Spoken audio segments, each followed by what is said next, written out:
Is Gandalf just a weeaboo for hobbits? Is he just a shiraboo? Because I think Gandalf might be a shiraboo. I think he might be.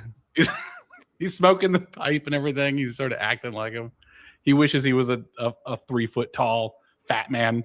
When you discover people with like a bomb ass lifestyle, you're just like, F yeah, I'm gonna do this as much as I can. Oh hey, we got our lads in the chat. Lads in the chat. Shout out to Diddly Doodler. Shout out to Number Station. I got Diddly. You're on timeout, but I'll unblock you later tonight. You're getting kind of crazy. It's a little crazy. I'm okay with arguments. I'm just not okay with being like told what I should think or what's acceptable to say. So that's all. Yeah, this discussion about this has nothing to do with it. Oh, you know what? I can weave this into food. We're talking about the Shire. Of course I can weave this into food. Yeah, are the Shirelings actually English? Because they seem more Italian to me. What with their They seem Southern Italian. I mean, I think that's just country folk. Like life has a different rhythm in the country. True. No worries.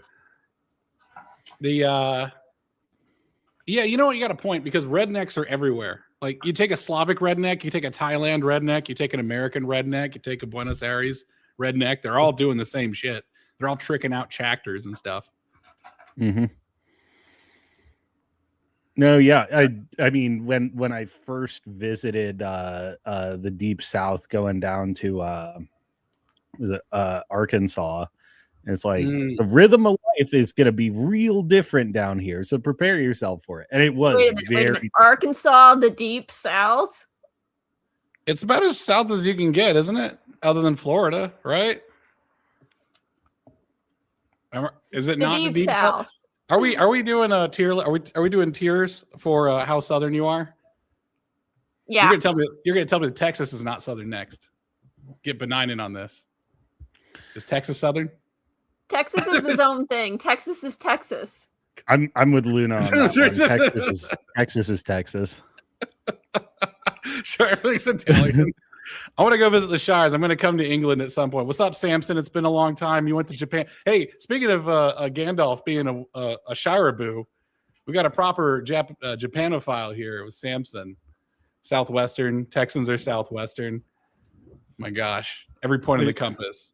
It's like the Yankee thing. Like, oh yeah. You know, to the rest of America, a Yankee is an Easterner. To an Easterner, a Yankee is a Northerner. To a Northerner, a Yankee is someone from New England. To a New Englander, a Yankee is someone from Vermont. And to Vermonters, a Yankee is somebody who eats pie for breakfast. It's never a good thing, though, is it? It's always a derogatory. There's no like, you know, people call themselves Yankees. I discovered this observation and then decided to keep very quiet about, you know, my belief that pie is one of the best breakfasts. Oh, pie is great. Pie is delicious. What's wrong with pie for breakfast? What kind First of pie? thing in the morning? It's baller. Yeah, what kind fruit pie or like meat pie? Because I'm a meat fruit pie. Fruit pie. Fruit pie. Okay. Yeah. What about an egg pie? Does that exist? I feel like that could exist. I mean, that's like a tart quiche? or like a quiche, yeah. Oh yeah, we're talking pies and pastry, man. Hey, if you use the right kind of crust, can a pie be keto? I think you can. Yeah. I mean, it's fruit, right? So you could use sweeteners like stevia and stuff. It's kind of expensive. And monk fruit, yeah. There we go. Yeah. So it's just fruit and like a low carb crust. I'm sure there's a low carb crust out there. Someone can the hardest thing is like the binders for keto. Any kind of keto is like, the most bread-like project.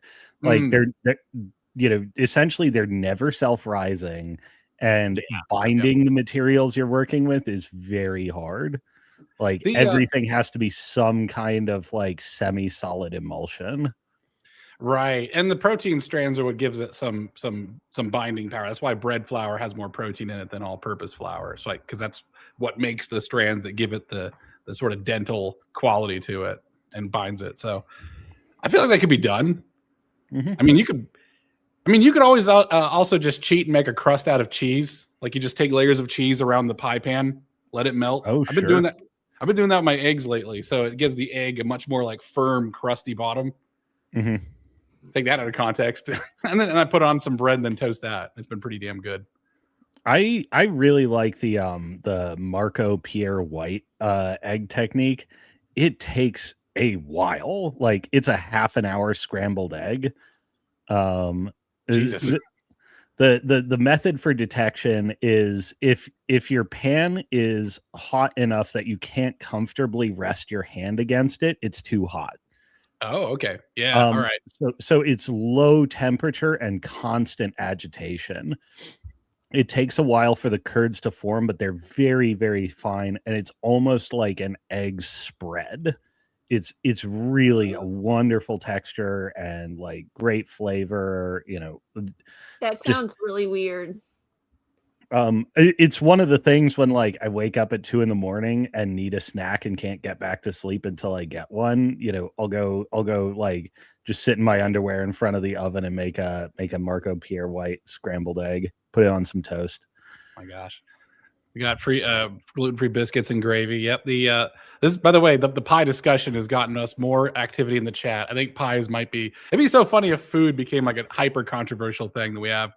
And I don't do the slop wars, okay? I think slop has a place. This is my controversial opinion. I think slop has a place because most of the time our brains are not up for actually appreciating shit. Sometimes we're just grabbing something out of the fridge on the way out. Like, Samson's a slop appreciator. Oh, Samson. It sounds like an epithet. Look at that slop appreciator. Samson, I'm give a us your slop opinion on slop. appreciator. I love slop. Slop is I don't know why everyone's like. Not every fucking meal's got to be a prime rib steak. Sometimes I just want to whip some eggs together, throw some cheese. One of my least European slop is at the top of the scale. Yeah, that's more or less right. Yeah, Mapo tofu is really good still, but here's a controversial opinion. When it comes to food, a new channel description here, by the way. Bolognese sauce and Texas red chili are basically the same dish. That's hilarious. It accidentally converges on. It's just your mince size for your meat, and you're using chilies and garlic instead of a mirepoix, but they're basically the same food. Samson is taking great objection to this. Stew is a form of fluff. I front loaded this with this is a hot take. Yeah. I think I made the two of them within a week of each other. And I'm like, the preparation of these two dishes is identical. Like literally, it's just the mirepoix versus the Texas red base and like the fineness of the meat. It's kind of like how all animals end up evolving into crab. It's like, do all cuisines eventually end up evolving into a bolognese? It's like is it crab or is it chicken? Crab, right? Tons of different animals have evolved into crabs. Yeah, there's a whole like range of species that are Texas chili calls for beans. What the fuck? Are you? Well, he's the Texan. He's the actual Texan, right? I mean, there are chilies with beans in Texas, but Texas red is basically all meat. Yes, yeah.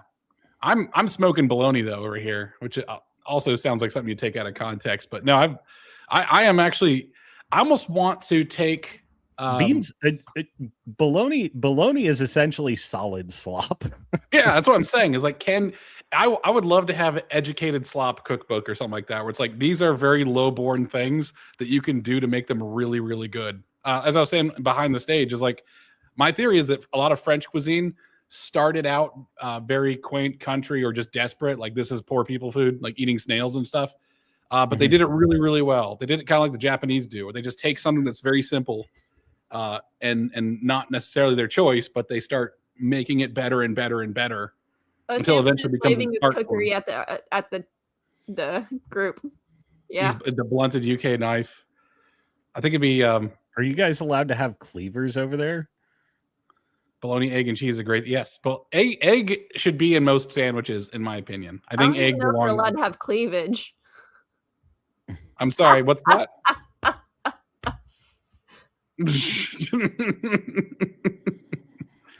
I need to go and inspect your guys' cleavage. It sounds like I need to go to the UK and inspect the cleavage. I think European slop is the best slop because they've learned how to use butter, and butter is simply one of the best things to put in all of your cooking, in my Butter opinion. is wonderful. Yes, if you don't have butter, you're basically a tier 2 civilization. Right. Show up, there's no butter. Fuck these people. If you will consult last episodes, it's all the same map. It's all this. That's true. That's true. No. Well, okay, olive oil is good. Is okay. It's okay. If you're on like a monastic retreat, you can have olive oil and everything, but you do need to have butter. Some Italian food's pretty good, and basically everything that is Italian food is drowning in olive oil. Wait, it really varies. You know, I think that the butter olive oil like split in Europe. American Italian food is quite decadent. Yes, it is. It is very American. If you're using because the two actually diverged quite substantially since World War II. And people will talk about traditional Italian food, but most of what is traditional Italian dishes are 80 years old at most. Yeah. How old is most food though? Like, is that true of most cultures though? Is like most food has been invented in the last 200 years. Maybe. It's possible. I don't know. If you don't watch Tasting History, you probably should. It's really channel. Good. You know, one thing that bothers me about Tasting History though is whenever he reads a passage, he stopped doing this, by the way. But every time he reads a passage, like a historical document, he does the Renaissance fair voice. Oh, sure. Yeah. I'm like, come on, please stop. Like, hire an Italian guy or something to read this if it's an old Italian thing. I mean, get a Metatron on the phone or something. You know, dude. Just I mean, when you were formerly a professional Prince Charming, I think there's some reflexes that will never go away. Oh, wait, he was a former Prince. He worked at Disneyland. He was an actor. He was Prince Charming. That's awesome. I did not know that. We're getting some history behind Tasting History. I would love it if there was a channel that turned out to be. I'm sorry, Loon. I keep cutting you off. Are you trying to say something? I'm being a bad host. No, it's fine. Men are talking over women. Yeah, sorry. Well, no, it's not fine. What are you gonna say? I was thinking about how, man, I miss clams. That's like one of my things I miss about Italy, and that is a very ancient Italian dish that is not modern at all. Like when you think about modern Italian, or rather Italian, usually you think of, spaghetti and meatballs and pizza, and those are not new except for pizza bread. Like when you're actually in Italy, pizza bread doesn't have like hardly any toppings on it. It might have a sauce. It might have no sauce, but fresh mozzarella that's in pads, not shaved or shredded. You get some basil in there, maybe. Yeah, it's pita bread. If you have a good enough ingredient, bread. So that's I think the butter olive oil split is because U.S. Italian food is so decadent. But Italian food has diverged and has become like much more fresh, light kind of thing. Yeah, for what most people eat in the direction their palate travels in. And European olive oil cultures lean toward the fresh, and the butter cultures lean toward the luxuriant. By the way, I made a post on X like a week or so ago, and it says POV, you're about to be served the worst steak in your life, like since 2008 or something like that. And it was just a picture of A1 steak sauce on the table. I don't know why. Oh my god! I don't know why you never use that shit. I dip my fries in it. I like fries in A1 steak sauce. Is all right, but one of the worst things I got reminded of, I think it was a Guga video, but in the 90s, like the prestige steak was the Italian dressing steak. Oh no. Where you marinate it in like out of the bottle Italian dressing and then steak it up, and they're fucking gross. You guys do not realize how bad food was when I was a kid, and like anybody who's watching this now or later is like all your steaks were kind of chewy garbage. Oh, Samson's upset. We're talking about we all from America. We're not talking about Europe. Yeah.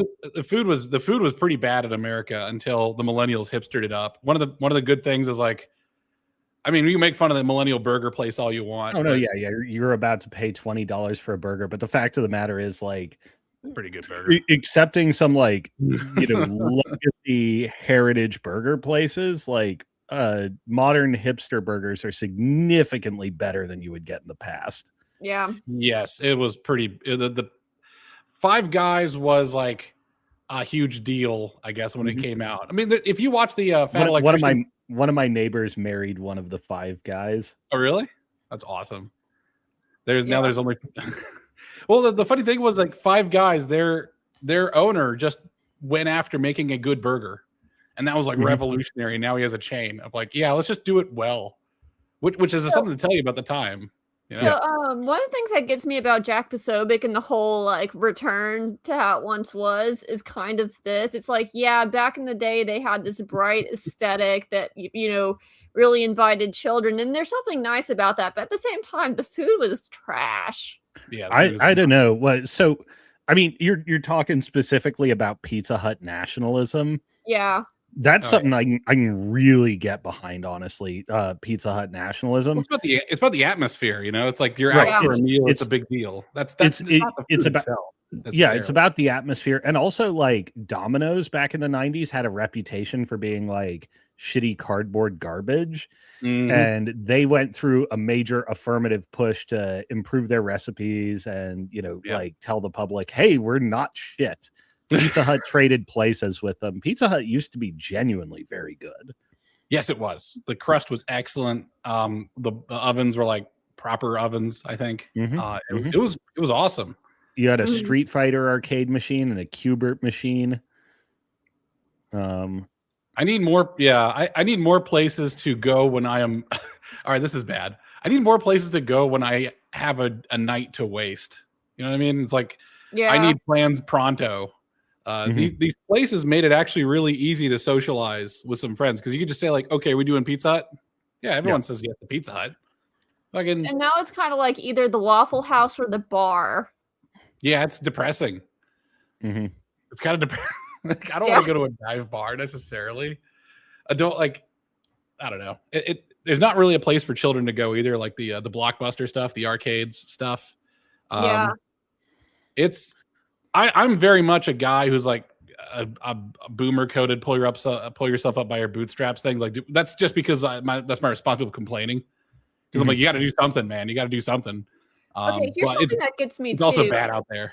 So I went to the mall recently because I had to go shopping for our company Christmas party.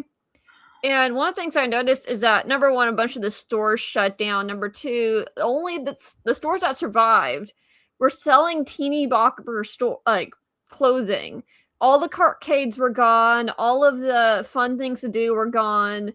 They had like a Build-A-Bear. That was about it. But everything else was just teenagers' clothing. I can hardly find a suit except for like the Belk, and they were $200 plus. It was ridiculous. Wait, that's a lot? For one piece of a suit. Oh, one piece of it. Okay, yeah, that's right. That makes sense. If I'm shopping for formal wear, my first resort before I go to like new is thrift stores. Oh, really? Yeah. Just plow through all the Goodwills and vintage shops you can. A buddy of mine who actually passed recently used to live in the same tax code as Hillary Clinton.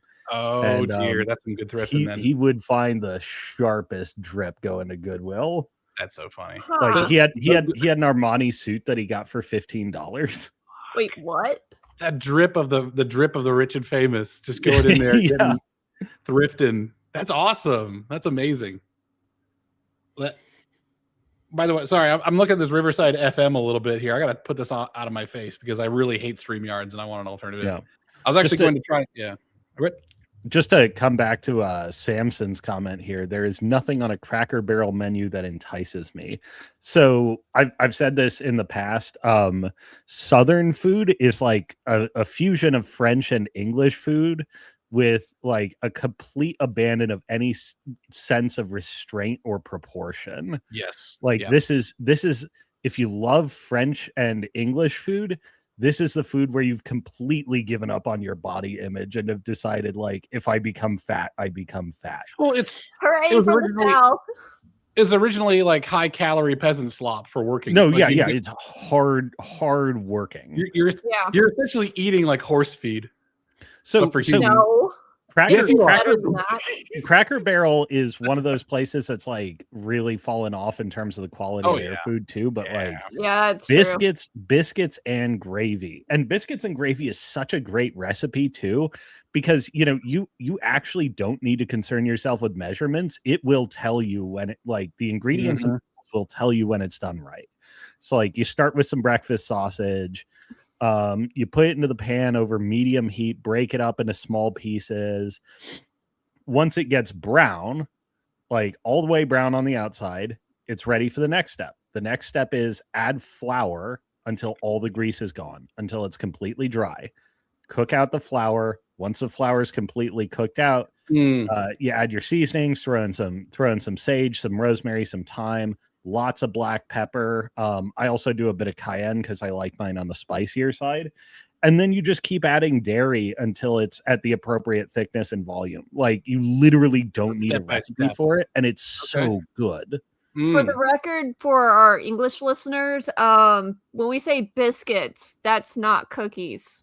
Yes, that is buttermilk biscuits. Thickies, big boys. Yep. Someone find a picture of a biscuit. Yeah. It's like an English muffin, but flakier and butterier and larderier. Wouldn't it be more like a Yorkshire pudding? Like, I'm not 100%. I've never had a Yorkshire. It's not really like a Yorkshire pudding. A Yorkshire pudding is almost like a specially kind of like fried bread. Oh, I see. Samson is wanting to know. I would like to know where the best place to get a spicy chicken sandwich is, though. Where are you? Well, where are you going? Because that's going to determine what's available, right? Yeah, I mean the best like spicy fried chicken sandwich I've ever had was at a random dive bar in South Carolina. I cannot remember the name of it for the life of me. If you're talking fast food, probably Popeyes or Chick-fil-A. If you have Dave's Hot Chicken in your area, which we do here in Phoenix, fucking awesome. So number one best fried chicken sandwich I ever had, random dive bar in South Carolina.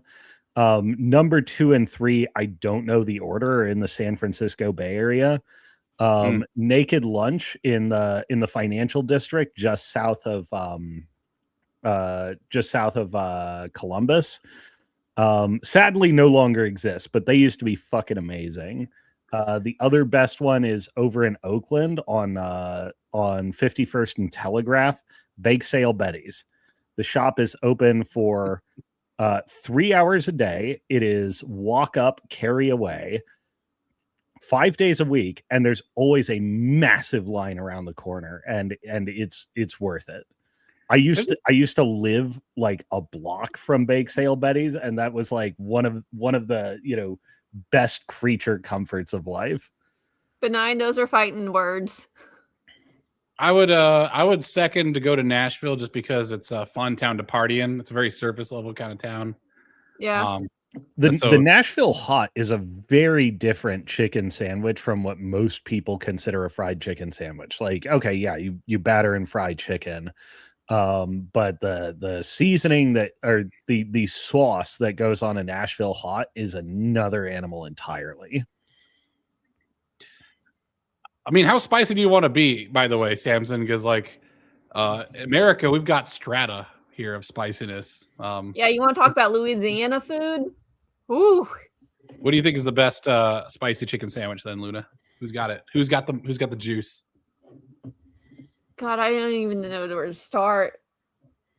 If you're looking for chains, it's hard to find a great one. Yeah, but you will find some that are above par. And you'll be actually a lot help. By the way, I think the barbecue. Sorry, go ahead. If you avoid fast food while you're over here, it'd probably be before the best. Yeah, it's mediocre. Fast food is engineered to be mediocre. I have their presence is like, it is nationwide, but they're hard to find. Probably the best answer is Jollibees. Jollibees.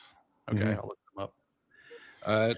I think that the closest thing, this is kind of weird, especially since that the sort of is peasant food, so it's not fine dining. But I found that the most authentic homemade meals are at barbecue joints. Yep. Mhm. Oh, It's for either sure. it's like barbecue joints or really high end places. There's not really much Mhm. of in between, right? Like they're not. I mean, other Right. than the French fries, which probably come in a bag, like a frozen bag, but everything else is probably made in house. I think the Southerners, rule with barbecue too is some of the best barbecue places, the more suspicious the place looks, like run down in the middle of nowhere, hole in the wall sort of joint. Usually the better the barbecue. Not Mhm. always, but Not always. I have thoughts on this. Barbecue's a rough one because you have to be either in a region that's known for it or yeah. a region where it's completely alien. Otherwise, you're going to get like some mid to low tier barbecue every time. Is this Yeah. Jollibee? Yeah, that's Jollibee. My God. Yeah, if you're looking for chains, they're one of the best chicken places that's around. Is this Korean or I've something? never heard of this I place. think it is Korean. Yeah. Nashville. Is there any even near me? Nope. Where are they located? They're all over the place. There's one in Phoenix. It's like New 30 York. minutes from me. Let's do New York, New York. Oh, there's a whole bunch of them. Okay. A little bunch of them in New York. All right. Yeah. Samson, let me know where you want to go in the United States. It's different countries. It's like saying like, hey, I want to get a good, I don't know, steak in Europe. Where should I go? It was like, woof. You got this. You got to narrow it down, man. The answer to that is Belgium, by the way. Belgium. Well, yeah. If he's not going to Belgium, then I mean, we Yeah. can tell you where the fried chicken capital of the world is. Probably, I would agree that it's most likely in Louisiana or Nashville. Mhm. Yeah, I think a lot of things that Filipino. people forget is that, like, I think Great Britain itself is slightly smaller than the state of Michigan, which is like not even in the top 5 largest states. US is huge. Mhm. So, yeah, where you're going in the US does matter quite a bit. Although one of the things that comes with big cities is like, especially after the hipster era, like it used to not be true in like the 90s, early 2000s that cities would just have good food. Like maybe they'd have a handful of like really good restaurants and then like everything else would be kind of meh. Nowadays, like the millennials, I really do think were a godsend for American food culture and American cuisine. Yeah. Because if you are in a big city, your odds of eating really well are like preposterously high. And if you think of a cuisine, you will find a very good representation in any major metropolitan area. Oh, they except have a for maybe Jollibee in Detroit. Reading. Okay. I don't have a Jollibee in Yeah, Reading. that's It's awesome. Detroit. Okay. Yeah, American places, especially American chains, tend to go global, so you can actually just enjoy American culture, whether you like it or not, in your home country. America, F yeah. Actually, pretty- I got a howdly doodly one here. What you got? If you're on the East Coast, you got to get a cheesesteak. Oh yes, so you do. This is a rare, like, this is an odd exception. Like, if you go to the like historic Philly cheesesteak places in Philadelphia, they kind of suck. This has spawned one of my travel rules. Never eat the Philly. If you're in Philadelphia, don't eat Philly cheesesteak. Really? Often the cuisine that makes a place famous, there are exceptions to this, but often the cuisine that makes a place famous, as like a regional specialty or whatever, in that place will often be like overblown, preying on tourists, lazy. Like great examples of this are like, if you're in Barcelona, don't even bother with the paella. That's funny. It's all tourist trap shit. And like, this has resulted in one of my rules for travel. Look around for the most recent immigrant group that has actually established like businesses and restaurants and eat there. So like, for example, in Germany, this meant eating a lot of Chinese. In Ireland at the time, it was Thai food. In Spain, it was hilarious. a lot of Italian food. And some of the best Italian food I've ever had in my life was in Spain. That's funny. Okay, just throwing this out there. I'm not going to the Pakistani food marts. Why would you want to eat Pakistani food? I mean, right? Like, is Alabama getting flooded with them? No, I was going to go over to the UK. Oh, sure. Well, they're not the most recent immigrant group that's establishing businesses other than vape shops, you know. Yeah, they're not. I think Asians and Italians tend to bring their food with them. Germans bring their whole self with them. You'll just find an entire town turns into like miniature Germany for a hot minute. Mm-hmm. If you look around historical towns in the Midwest, you'll see a lot of German stuff just like eerily in the middle. The Germans do that too. They bring it to the South America too, right? And that's, by the way, not just Nazis either. Like there's like from the 1800s. Like I don't know who. Look for where Bavarians choose to settle. Specifically Bavarians, because Bavarian food fucking slaps.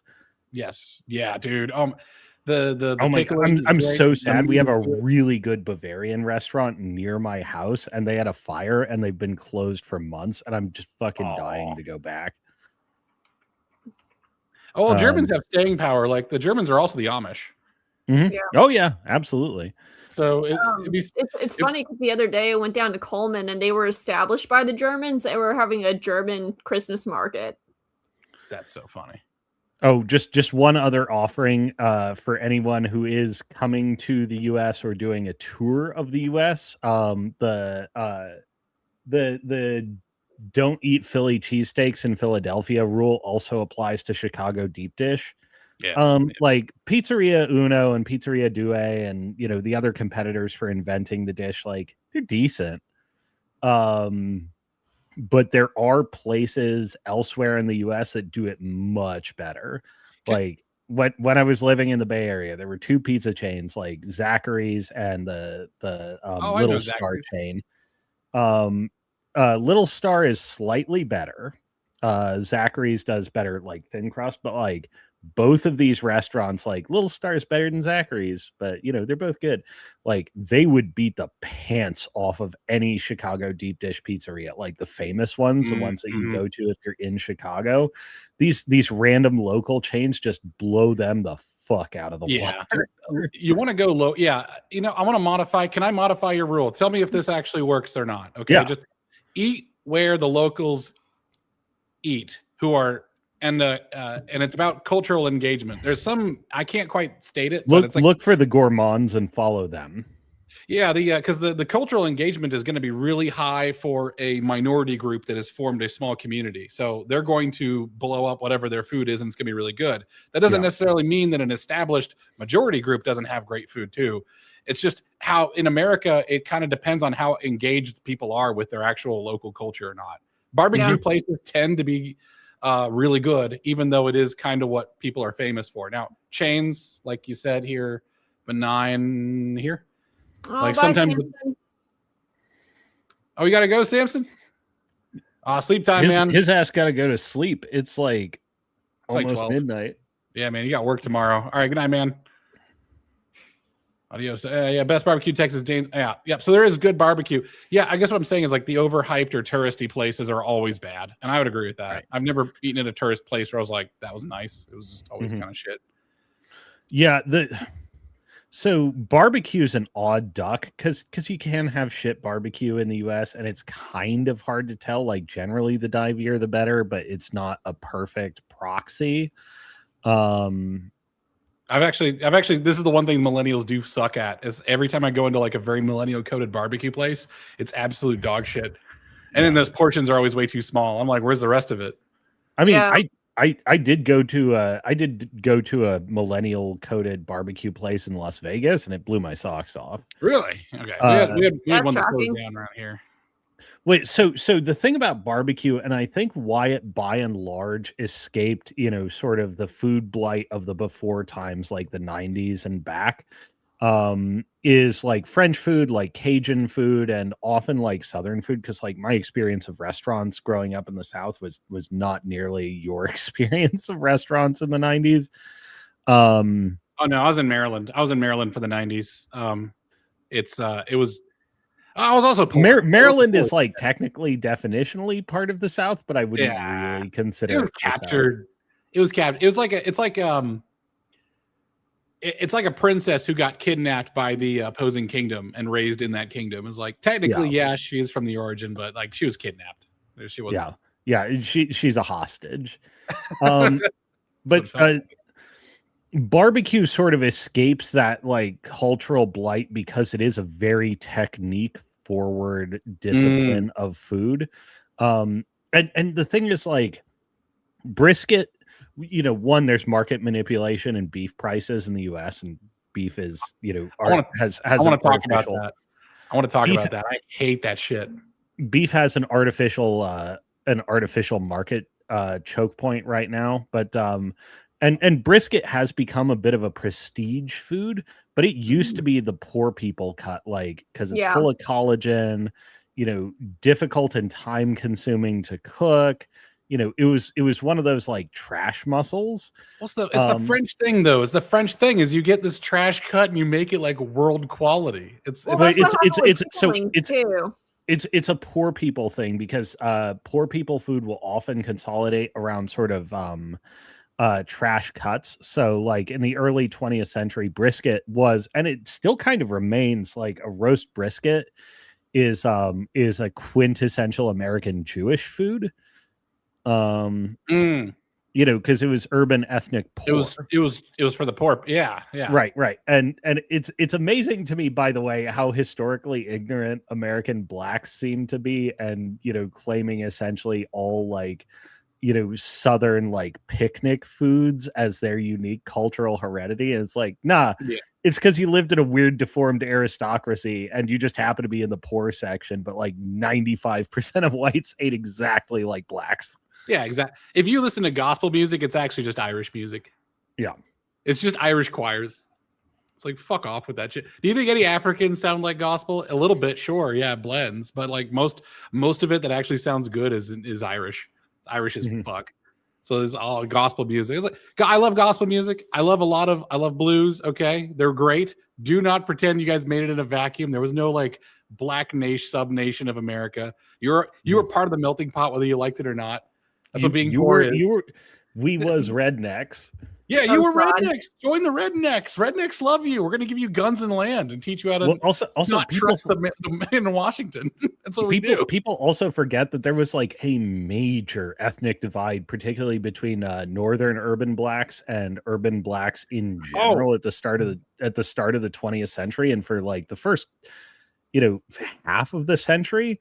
It's like, oh God, these rural brutes are moving in and giving us a bad name. Like, we're essentially urban sophisticates. Like, what the fuck are you guys doing here? It's really mind bending to watch contemporary sources, like at the dawn of film and stuff like that, and watch the reactions of American urban blacks to the mass people movement of Southern blacks to the major cities. Which is weird because in the South, like a lot of the blacks around here are actually pretty normal, and they've kind of inculcated themselves into the culture. Like a lot of the stuff that's like, oh, that's a black. Because they've been part of the culture for 300 years. They're basically the same people. Blacks are basically just Scots Irish. I've got a bunch of books on the Scots Irish that I'm Thomas Sowell's most famous book is basically about this subject. There is a video that I'm looking for in my playlist. I think I saved it, of a bunch of San Francisco blacks being very unhappy that Southern blacks are coming in. And these San Francisco blacks are all dressed like nice 60s pin skirts and the done up hair, straightened and everything. And they're like very concerned. Very concerned. Darn Southerners. This is why I don't buy into the racial. This is why I think America is correct in that we don't see stuff through a racial when we are doing well. Okay, the racial lens I think was imposed on us. Well, that's a discussion for another time. But like, Americans are more or less just about, we don't like certain people and we do like other certain people. Now, which people those are is going to depend, right? Like it's going to depend on which sub nation you're from. Yes, and generally you'll have a strong in-group bias. I am pretty amicable to the Scots Irish and blacks in America. I do fairly well with them. And I enjoy being with them. To me, they're very like Asian coded, like not the immigrant Asians that you like got in America, because America gets the best Asians historically. We got the best ones. But like living like not trusting your government, being self-sufficient, not having anyone you can make excuses to or beg for help from. It's like being very self-reliant by pure just being oppressed. Is very much Scots-Irish black. So it's there's an argument when it comes to East Asians that there are like 5 Chinas, but you know, over the 20th century, it's essentially collapsed down into the Cantonese and the Chinese, and it turns out the Cantonese are the ones you want. Yes, Cantonese are good. They're are not a rival, but they're a neighbor of the Hakka Chinese. But yeah, it's and the Hakka Chinese were kind of spread off to the distant lands. They just have Singapore now. Yeah. It's the frontier. Like, I'm sorry, was that Luna? When you say the Chinese, do you mean like the Han Chinese, or do you mean like? No, basically everyone's genetically Han Chinese at this point, aside from like the most remote hinterlands. No, they're regional cultures. Even if they're like really genetically similar, China has strong regional culture breakdowns, although the CCP has kind of been gradually eroding that. Yes. The Cantonese are the southern coastal facing Chinese. My observation in that high school essay that I was talking about before the show was that nation building usually involves some level of genocide. Like you have to just get rid of which I think is very prehistoric and very primitive, and I think there's better ways to do it. Sure. I also think that I also think that most minorities, okay, maybe not most minorities, but some minorities have a lot to offer, and that fire should not go out. Right.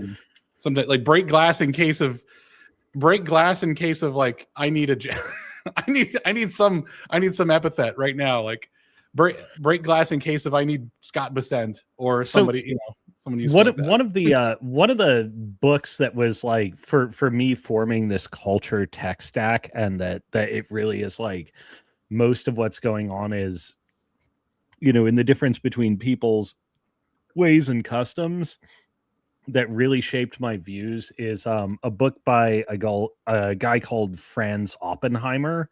It's a German sociologist, wrote a book called The State. It's really interesting. He sort of starts out with like, essentially the state is like land preemption. That's sort of its primary purpose. If you look at agricultural usage, like very small fragments of the world could support populations of, at his time, like 3 billion or 6 billion or 10 billion or whatever. And a lot of what governments do is preempt land.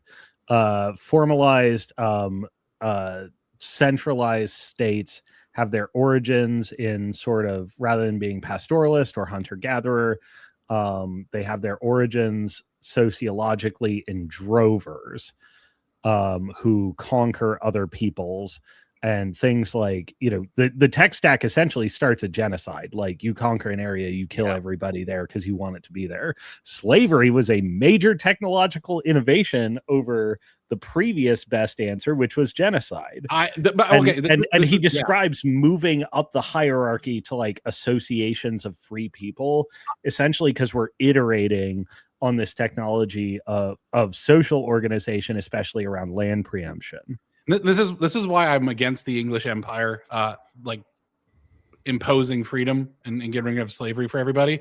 And I've said this before. I said this on one of the live Zoom calls, I think. And I said, you guys did not know what you just did. You just removed all economic incentive for Africans to take prisoners. You've probably caused a ton of genocides because you stopped the slave trade.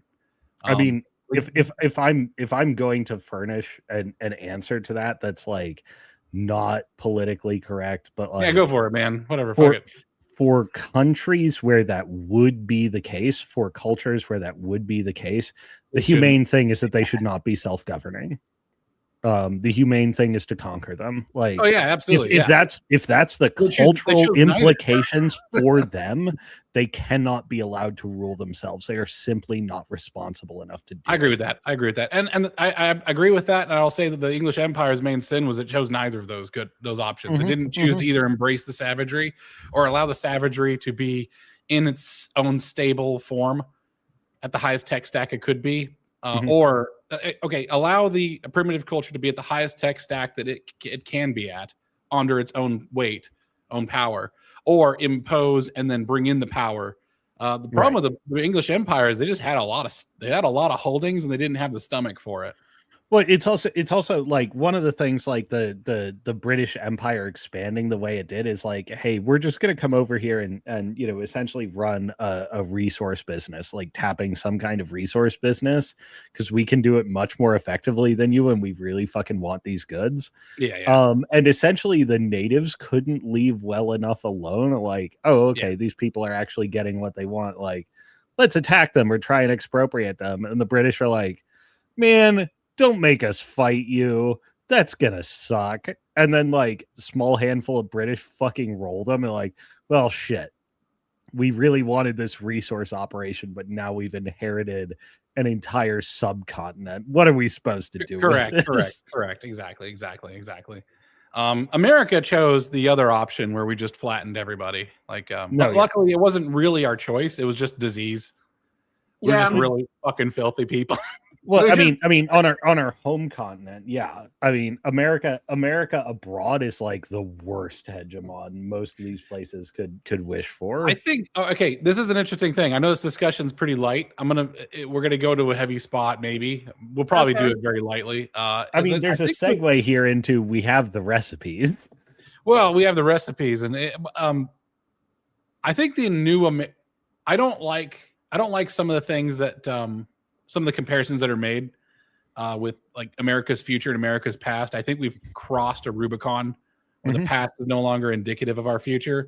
I wonder if the new doctrine of America is going to be fairly effective, because it's essentially we are just nakedly throwing our weight and making demands, and we're embracing the merchant empire. I guess it seems to be what we're doing. You say that, but didn't Trump's tariffs get overturned in the courts? No. Not yet. I heard they did, but I could be wrong. It's going to the Supreme Court, I think. Well, really? Yeah, and being overturned is a tricky thing with the Trump stuff nowadays, because you know you're talking about like preliminary injunction. Like a lot of the fight is happening, not even like going to trial over the merits. It's happening at the preliminary injunction level right now for like shit he did back in February. So. Yeah, it's gonna be a bunch of court battles that are fairly performative. I think unfortunately, but fortunately, what's going to happen is like America gets a gigantic pile of money.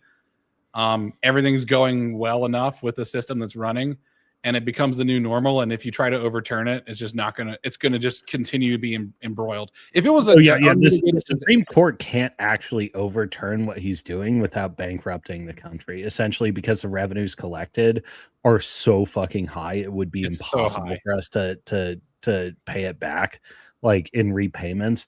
They like he's essentially done that, like force the issue by doing it and ask for apologies later. And I mean, mind you, I think this stuff is perfectly constitutional. Yeah, but like it is broke. It is necessary, but it is politically impossible to overturn it without destroying the country. Yeah, which is a good. Essentially, what he said is my agenda is now tied to whether this country tanks or not. Yeah. Which is him holding us hostage, which is like good. He's a good hostage taker. I mean, this hostage taker is feeding us, and he's doing a lot better than the last hostage taker, which was Obama and Biden. So I was like, yeah, but that's having a government for you, right? Right. He's doing things that are good for us rather than extracting from us. He's like tied us to a chair, and he's like caramelizing some onions and putting that like some like on some homegrown heirloom tomatoes and like feeding us this nice healthy burger. And we're like, no, Mr. Trump, I don't want the healthy burger that you made from scratch. No.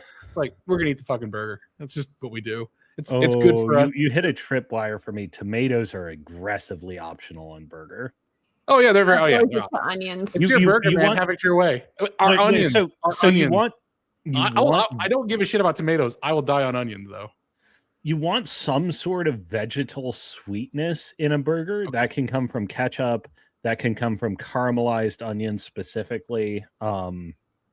Personally, I prefer if the onions are going to be in the equation, I prefer pickled red onions because they provide tart and sour that cuts through the savory. I think pickled red onions are excellent, especially on like a cold cut sandwich. It's able to zhuzh up, as my wife would say, a sandwich that would be like a struggle sandwich and turn it into a pretty luxuriant sandwich. And they have a fair amount of moisture to them too. If you're making a traditional sandwich, like that's one of the eternal enemies is fighting the dryness. Oh, that's right, Luna. You're allergic to onions. Are you allergic to cooked onions too? Yeah. Fuck. Are you allergic? You're Okay. right. Are you allergic to garlic? I am not allergic to garlic, but fennel does give me stomach aches. I dated a gal who was allergic to both onions and garlic, and I love to show off with a home cook for a date. And she told me these things. I'm like, what the fuck do I make for you? Like, you've shut off most cuisines. I know, right? Does Jewish cuisine use a lot of that stuff? I feel like they don't. There's a lot of onions. Oh, okay. Garlic, I don't know. I'm not really mired in yeah. Jewish cuisine, but where do onions even come from? They seem pretty universal. I don't think Jewish cuisine is very popular at all. I've never, I mean, other than like bagels and shit, but yeah, it's kind of selective. And like Jewish cuisine is also like Northern Eastern European heavily influenced, or at least for the Ashkenazi. Like Israeli food is different. That's like that whole, it's all the same map, the spread of the olive trees. That's much more Mediterranean culture. Most of what like somebody from New York would identify as Jewish cuisine is like Northern and Eastern Europe. Hey, Benign, what do you think about me dicing up those jalapenos and onion, not the caramelized onions, but like the jalapenos and the bacon and putting them in the patty? I'm a big fan of putting stuff in the patty. I've become anti-stuffed patty over time. I used to be really for it. It messes with structural integrity, which is a big one for me. And then two, I've started to really prize the Maillard reaction on my burgers. Just to, because you've got your bread and like everything, it's very easy to fall into a sort of uniform texture band in a burger. And a really well-developed Maillard reaction, I think like mixing in vegetables interferes with that. 1 second. I gotta mute this stupid YouTube short, but I want to share this. This pisses me off. I'm irrationally angry when I see this shit. Let's take a look. Oh, the Minecraft burger. Can we stop this thing? Exactly. Watch this. You put it in. Why would you do that? The cheese would get all over your hands. No. So you cut it in half and then you hold the little diagonal triangles. We didn't do a diagonal. There's got to be a video of someone eating this thing.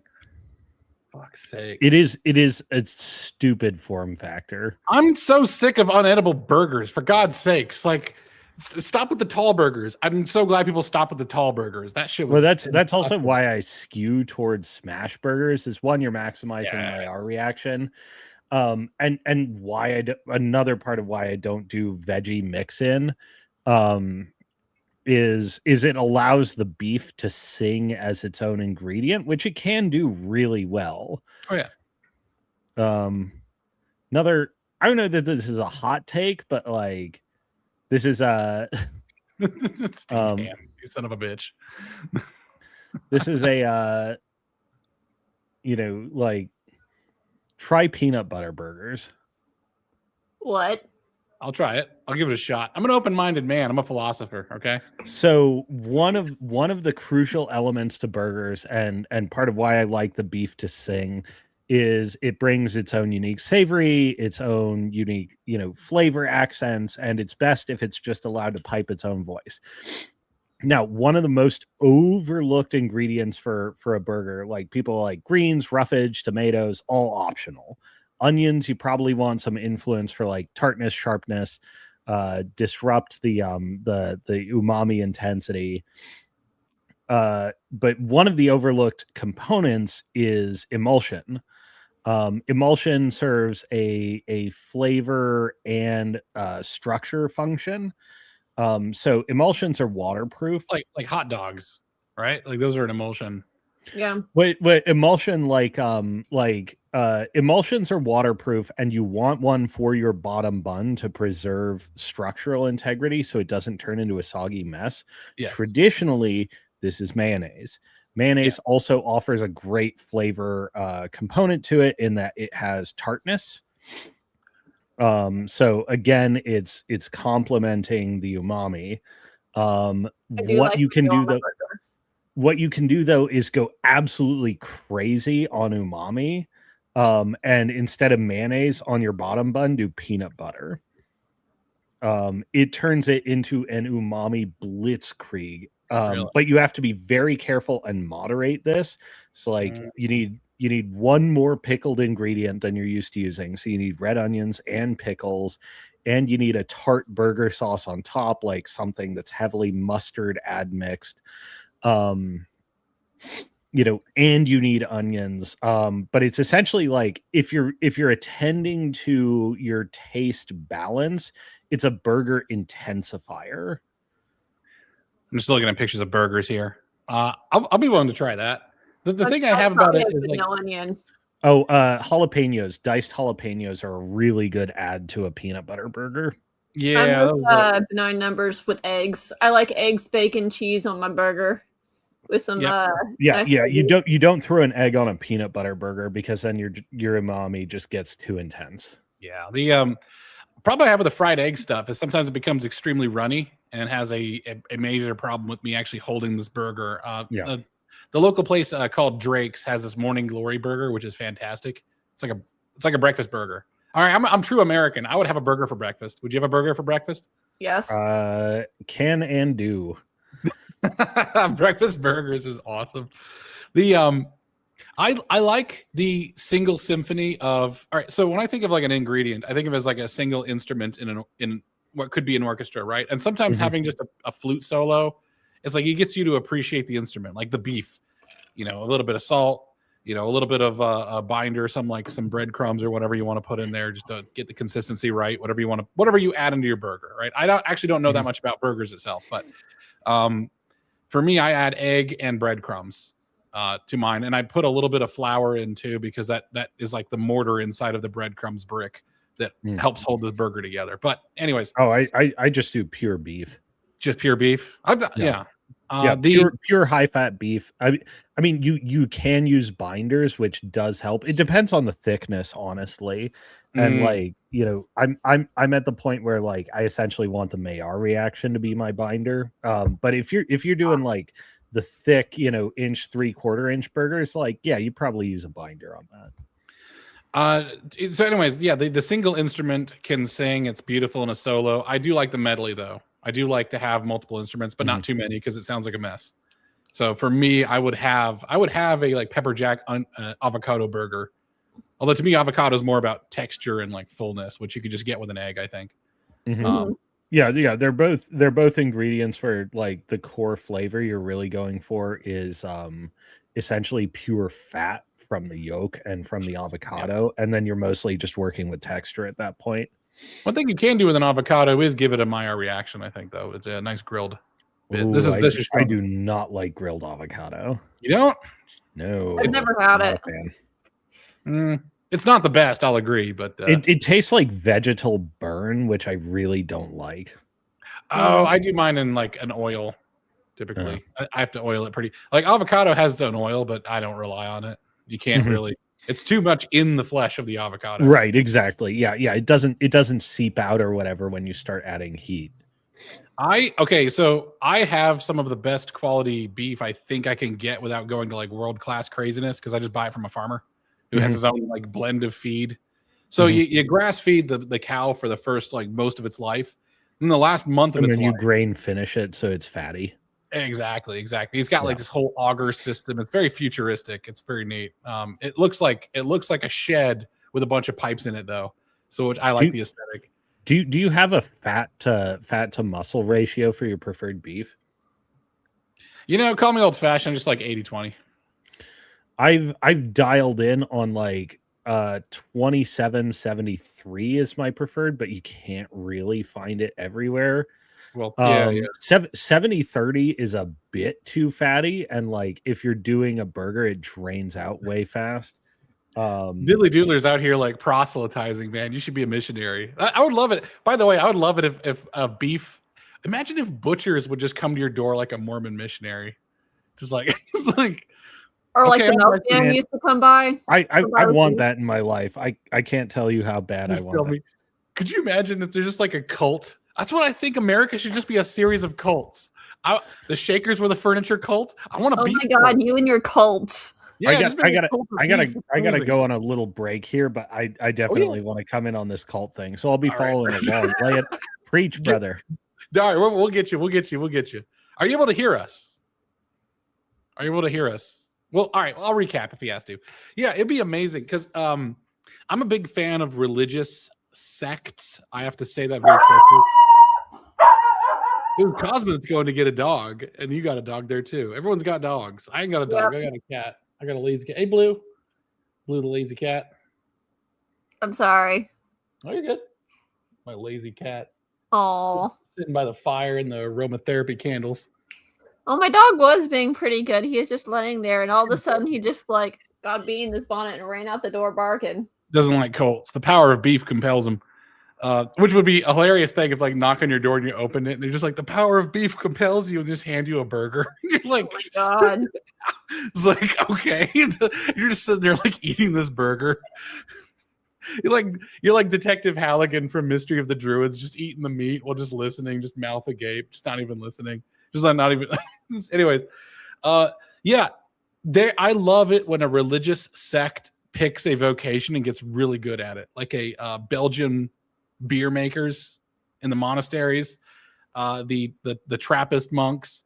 I think that a vocation of your monastery, like a monastic vocation, is very important to civilization itself, right? Like having a religious dedication to quality of something, right? Is that not what you see when you see the cathedrals? Like why does the mason and the architect get all this fanfare, but like the humble beef maker just doesn't, you know? Yeah. Well, I know that down in Coleman that I was talking about earlier, they actually do have a monastery of Benedictines, and they have pretty good bread. Yeah. And the Benedictines have the really good, was it herbal liqueurs, right? Benedictine. Mm-hmm. It's fantastic. I thought they also do beer. Oh, they all do all sorts of alcohol. Yeah, this is all right. So this is where food meets masculinity. I'm gonna take it from here a little bit until I almost called you koala. Okay, I gotta make the joke. Get back in the kitchen. Get back in. Yeah, men belong in the kitchen. I think that. I think so. The masculine component is that mastery, world-class mastery, is a extremely masculine thing to do. It's like you're no longer just maintaining, right? Now you're pushing things forward beyond what was thought was possible. You are making the burgeriest burger that ever burgered. And it's burgering all over the place now. Like you just made it. It's the best. It's like, and everything will be everything subsequent will be compared to you. And everything before you will be used as a way to justify how you got to where you got to, right? Like you are now the milestone. Every step led to you, and every step leads from you. That is mastery. That is what true mastery is. And having a religious, this is what I kind of want with the, everyone talks about artists. This is what I'm saying is like everything is art. Everything that is done with incredible passion is art. Cosma is saying my inner monologue here. Food is, yeah. Oh my God. Sorry, like the best chefs are all dudes. I mean, it's just because they're psychotically obsessive about it. It's a spiritual thing to us guys. Like that iceberg that me and Cosma are going to work on at some point that I put together of like the mastery, where it's like finally like, all right, you start out just like subsistence, right? And then you start out entertaining people. And then you start really refining the techniques. Then you start really refining the tools. And then until eventually you have spiritual epiphanies, the very like lowest thing where it's like, what is quality? What is food for? And this is actually once Cosma gets back, we will talk about what is food for, because it's not just it's not about food. It's not about eating, like at all, actually. And we'll see what Brett Weinstein's insight is here. I am very. By the way, I am like a fucking an inquisitor. Anybody who is like massively shit talking Trump at this point, I am giving him side eye because I was like, "What did you want? You just want it faster, essentially." But he's doing everything that everybody wanted and everything that he said. It's like, why are you guys shitting your pants? Everyone should be celebrating. Doing a pretty good job. Conditions are shit. That's not really anything you could turn around within a year. Everyone's got a political analysis. It's going to come down to the price of eggs and gas, protein, and car food. That's all the politics really boil down to. I wonder if the prices of gas are going to spike with the Venezuela thing. And then they'll go down. We weren't buying gas from Venezuela. Doesn't affect our prices. Shit was sanctioned. They're selling it to our enemies. Gas will spike there. We'll see. Why would they spike for a place that we don't buy gas from? Because then they'll buy from the same people that we buy from instead, like people in the Middle East. Maybe. We also produce our own gas. Yeah, that's true, but like I don't think we use a lot of our own gas. I know that technically the people we buy the most gas from are Canada. Well, we have a pipeline that goes from Alaska to here. I don't know about that with the Canada angle. But still, the price is based on OPEC. Is it OPEC? Well, OPEC is the oil producing something countries. Yeah, we'll see. I'm always like, we'll see, because every time someone makes a prediction, they tend to be like wrong. Like I'm not saying I'm right or not. I'm just kind of saying that, we'll see how it goes because I don't know. Yeah, a lot of the pants shit. I hate the pants. Basically, I'm looking at anyone who's looking at Trump askance and being like, "You're a pants shitter. What do you want?" It's going to cost $100,000 to bring an H-1B visa. And I heard like the Lotus Eaters talk, like Josh from the Lotus Eaters was talking with Stelios. Is like, well, Trump has made it easier for H-1Bs to get in. And I was like, what? What the fuck are you talking about? Like, literally, what are you talking about? And just making shit up at this point. People just make shit up, and they don't actually pay attention to what's going on. The yes, poets, painters, temperament to dabble well, but domain mastery. Let me tell you something, Luna. This is a hard truth you have to follow. It's a hard truth for most women to like really swallow. Is that men will fall in love with a cake the way a man will feel the way about a cake the way a woman feels about her own child. That's gross. That's men. We our business. If a man creates a business, he feels, and I believe this is proven, is that he. I'll follow Jim O'Neill. A man cares about his business the way a woman cares about her own child. That cake is part of his business. Like when you go and see something like beautiful made, like a piece of furniture, statuary, a relief. If you go to the Vatican and look at the masonry there, that man loved that thing the way a woman would love a child. Why is that gross? Explain yourself. It's just like the priority of like, why do you love objects that much when people are so much more important? Because objects save people. That's not a good answer. No, it's the answer. The only reason you're alive is because of objects that were made by men. That power plant. See, I'm thinking of that one Tolkien quote of I don't love the sword for its sharpness, or I love it only for the things it can protect. Yeah. Is that the quote I'm talking about? Maybe. I can't remember at the top of my head, but it's that sort of thing. Like, why would you love the sword for its sharpness? No, you should be prioritizing your love for people. I didn't say I didn't love people too. Yeah, but a woman loving her child. This is the zero sum thinking. Well, that's what you said. No, I said a man loves the thing that he's working on, the thing that he has committed his life to being a master at, the same way a woman loves a child. Oh my God. They can come home to their families and love their families too, but they love the sushi that they're making. They love the sword that they're sharpening because of what it does. Like men are not just falling in love with this stuff arbitrarily. It is because it serves a function. Yep. Men are so object oriented, and it's because it's functional. Like the great biggest, chatter right here had a great quote about it actually. The biggest disconnect between men and women is their baseline orientation to what is most important. And male psychology and female psychology are really, really, really distinct. Like, you say that, Luna, and I get that it makes 100% perfect sense in your world. It is the thing to orient yourself around, but it doesn't live for me like it lives for you. Men really express their love and their creative faculties and their interests, really through objects and through accomplishing specific material things. It is essentially their manifestation of love for people. Going to work makes us human. Yeah.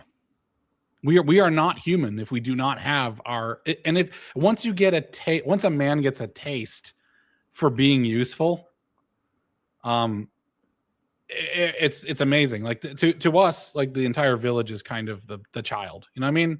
Like we're not just making burgers to make burgers. Okay, we're making burgers because it makes customers happy and it puts money in the till, which I can then bring home to my family. But we don't think of it in utilitarian ways like that, right? Like we don't think of a job, like men are married to their jobs in a lot of ways. Like it is a part of our lives that is humongous. And I pity any guy, and I pity myself right now because I'm in this situation myself. And I pity most Americans because I feel like, we were talking about this before the show started, is I feel like it's unnatural to be employed by someone else, to have someone else be the gatekeeper to your worth. Like that's weird to me. I think, like, if I was a man who just chopped firewood, I would pride myself on the efficiency and the swiftness and the proper seasoning of the firewood. It would just light instantly. It's fantastic. It's made in just the perfect way. The variety of wood is excellent. I cut it at the right time of year. I have it the perfect width to match my clients' fireplaces. That sort of, like, that level of detail is just not achievable if you're looking at your job like a vocation. Like when you see, in other words, what I'm trying to describe is the artisan difference. And I think women, sorry, I'll just finish with this. I think a lot of ladies see it as a utilitarian thing, whereas men see their vocation as a spiritual thing. Yeah. And we're called to be, by the way, we're called by Jesus Christ to be good at our jobs and excellent. So I have a very dear personal friend. His wife is the primary breadwinner, and they have a wonderful, fantastic marriage. But this arrangement of affairs is psychologically very difficult for them. Yeah. My friend, like, he's a stay-at-home dad, and he's great at it. But it's very hard for him. Like, he's fighting against instincts all the time to be able to do it. He's got to, like, find an intangible that he's able to find that is beyond money. Like, it's also another thing of, like, men escaping money as our main definer of our use, right? Like, I don't envy Elon Musk. I don't want to be Elon Musk, and I don't find him to be a better man than I am. Other than the fact I find myself to be not as good of a man as I could be, I guess. Mm-hmm. Right, but I don't like. Wait, and that's another thing for, like, men being object oriented is we do have a tendency to turn that sort of reflection inward and make it not relative to others, but relative to ourselves and definite material benchmarks. And there's no cap to that, by the way. If you only hold yourself compared to yourself, the mastery will continue. Mm-hmm. Like you're no longer just doing it to be better than your next rival. Yeah. You're doing it to be better than your past self over and over and over again. Like in the War Machine domain, like, we have a guy who's been competing at the top level for almost 2 decades now, and he feels constant pressure on himself to grow, not because of the relative rivals coming up on him, but because of his commitment to his own performance in a very, object-oriented sense. Yeah. Well, that's true of women too. We're just not so focused on objects. Like, that's not the particular thing that we care about. Like, yeah, we do concern ourselves with mastery and trying to make, like, my mother makes the best pies. She's been making them for years and years and years. But this sort of weird obsession that you guys have is just unhealthy, in my opinion. Like, you know, So it would be unhealthy for a woman to have. If a man doesn't have it, he will languish and die inside his soul. Like I would say, it's important to accept that we are just different in that way. and I accept that you're different, but this obsession is kind of weird. Well, wait, so that's the other thing. Like, I want to stop this conversation. Yeah. Define obsession. Like, to love an object like you love a child. It's like you got that hyper focus on that one particular thing, and I have to be the best at making that one particular thing to an obsessive degree. Like, I can understand pursuing excellence and, you know, trying to be better than you were previously and to become a master at whatever it is you're doing, like blacksmithing or whatever else. But at the same time, it's like to have it dominate completely your entire life. And to make it sort of the focal point and saying that, like, I love this thing as much as I love my own children. Like, that's insanity. Every man who's ever mastered anything to a level of I would say transcendent perfection, like all the things in life that make life beautiful are because of men like that. Yeah. Do you think Pavarotti was like, what do you think Pavarotti felt about his music? Or right. or Andrea Bocelli? Well, and this is the Ed Dutton thing. Like, the number that really matters is geniuses per capita. But when you're talking about geniuses per capita, you're not just talking raw intelligence. You're talking about a coincidence with, you know, moving the needle for civilization. And it only comes from this obsessive mindset. That's what I'm saying. Is like, I know ladies will get the ick and all that stuff about that stuff, but it's like, no, men feel we'll freak out. We'll cry if our car breaks down. Like if our car is just dying. You know the Hank Hill, the King of the Hill episode where his truck is dying? He's like actually crying. He's like doing whatever he can to fix it. He just can't. Because that truck is what keeps his family going. Like we are object-oriented species. Like as men, we've kind of shielded women and children from the object-oriented world and allowed them to have this transcendent relationship world, but it stands on this foundation of nuts and bolts, things that work. Like when dudes are obsessing when they're on a camping trip and they're obsessing with like what's the proper fire place, like campfire structure. Like, do you go for the TP method or are you doing the square method? What are you doing? Like, we'll sit and obsess over that all night and have arguments over it. We'll have a fire eventually, but like we're trying to be better so we can interface with the world, and the relationship and interfacing with the world is how interfacing with the world and coming back with results is how we're able to express love. It's our proxy for love. These objects are our love proxy. Like, is there not love when you go to like one of those old European cities? Like when you were at the Vatican, did you not see love in every brick around you, in every relief and statue? Okay, Rome is very much like an open museum, so yeah, a lot of the statues were very beautiful, but at the same time, that's not how I consider it. Well, it's also a city made by a bunch of fags who really love things. Yeah, we need fags. Like naked bodies everywhere. Yeah, there's a lot of naked babies. I was wondering about that. I wanted to ask them about that actually. If I ever go to the Vatican, I'm going to ask. It's also like babies? there's that great that great song by the Dead Milkmen, Art Fags. Oh.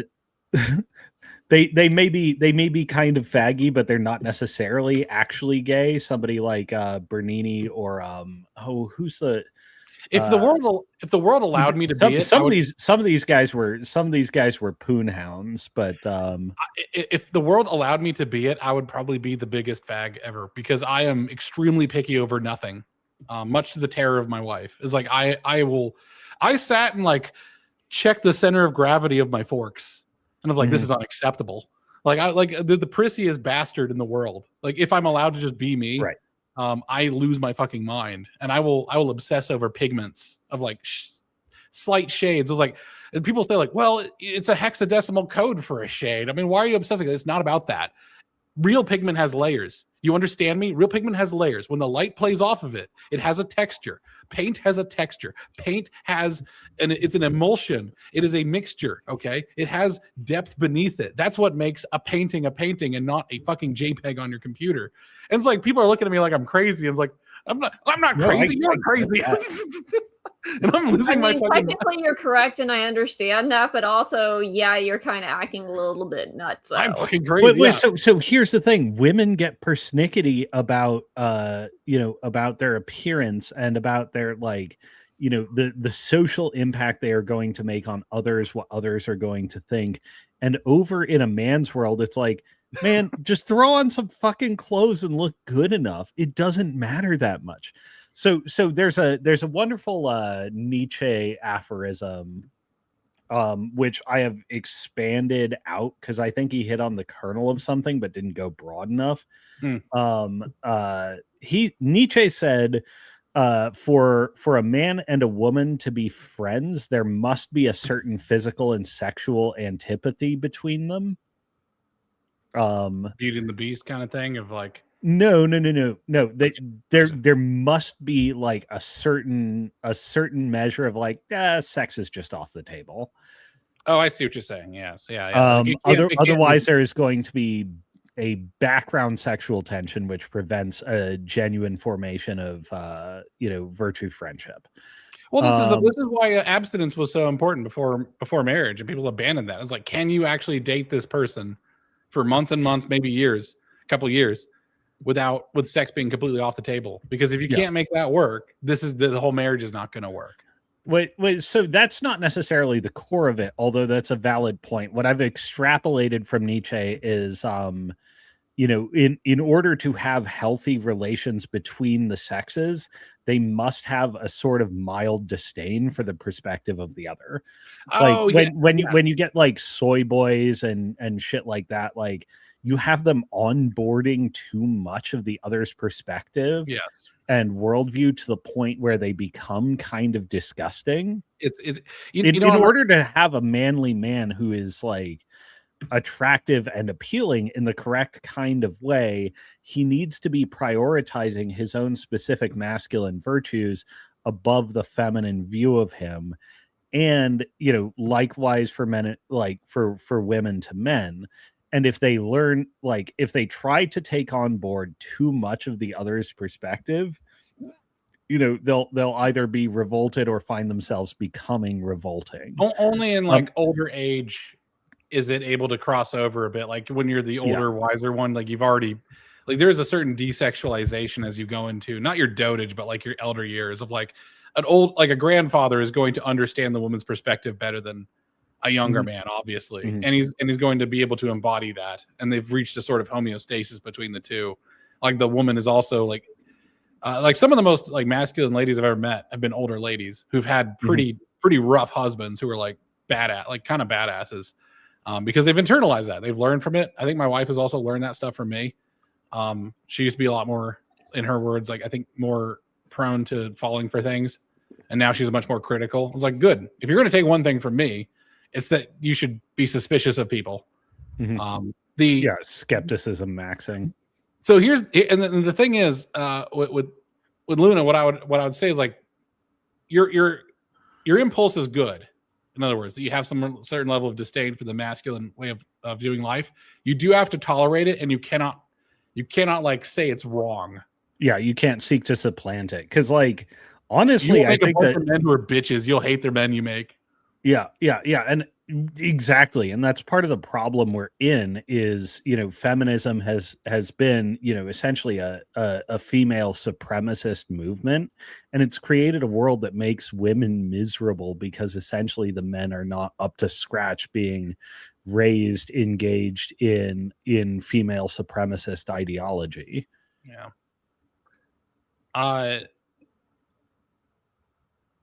The fork in the road I'm going to put is like you either embrace male obsession or you just burn the Louvre. Right. Yeah. But the other thing that's crazy too is like the female supremacist ideology insists that we've been living under a male supremacist ideology. And actually, like, for the most part, the male perspective has been like, no, we recognize these differences.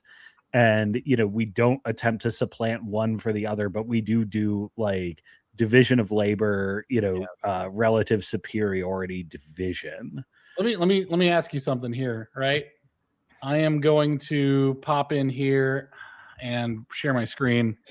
This is traditional Cossack dress. Cossacks to me are like the manliest men in history, which, by the way, I think the Americans and the Cossacks have a lot in common. If you were a Christian and willing to fight, you got to be a Cossack. That's also why they have those big silly hats. Yeah. Oh, really? Why? Yeah, so they can tell the people who are from their area versus the people who aren't.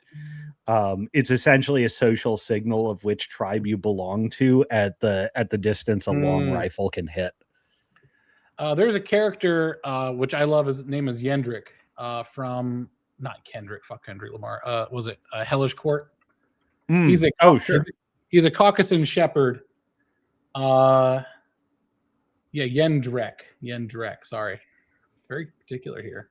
There you go. He uses a Focus, which is a shepherd's axe. I want to build one of those this winter or sometime soon because I am technically a shepherd. Trying to find a good picture of him, but like Brave search is terrible. I'm just gonna look all fine.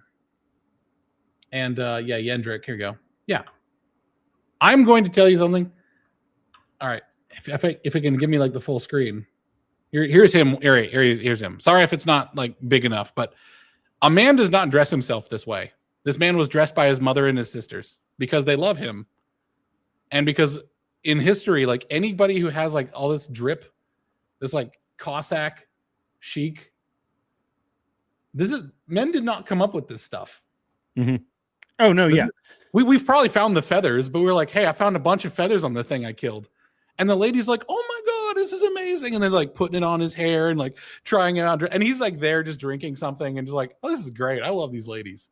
It's like men actually really quite like women dressing us up in things. And and I'll say like, it is a massive flex historically. If you know, in the Camille Paglia example, you know, if men just reproduced by mitosis, if we wore anything, we'd be wearing like burlap sacks. Yeah, exactly.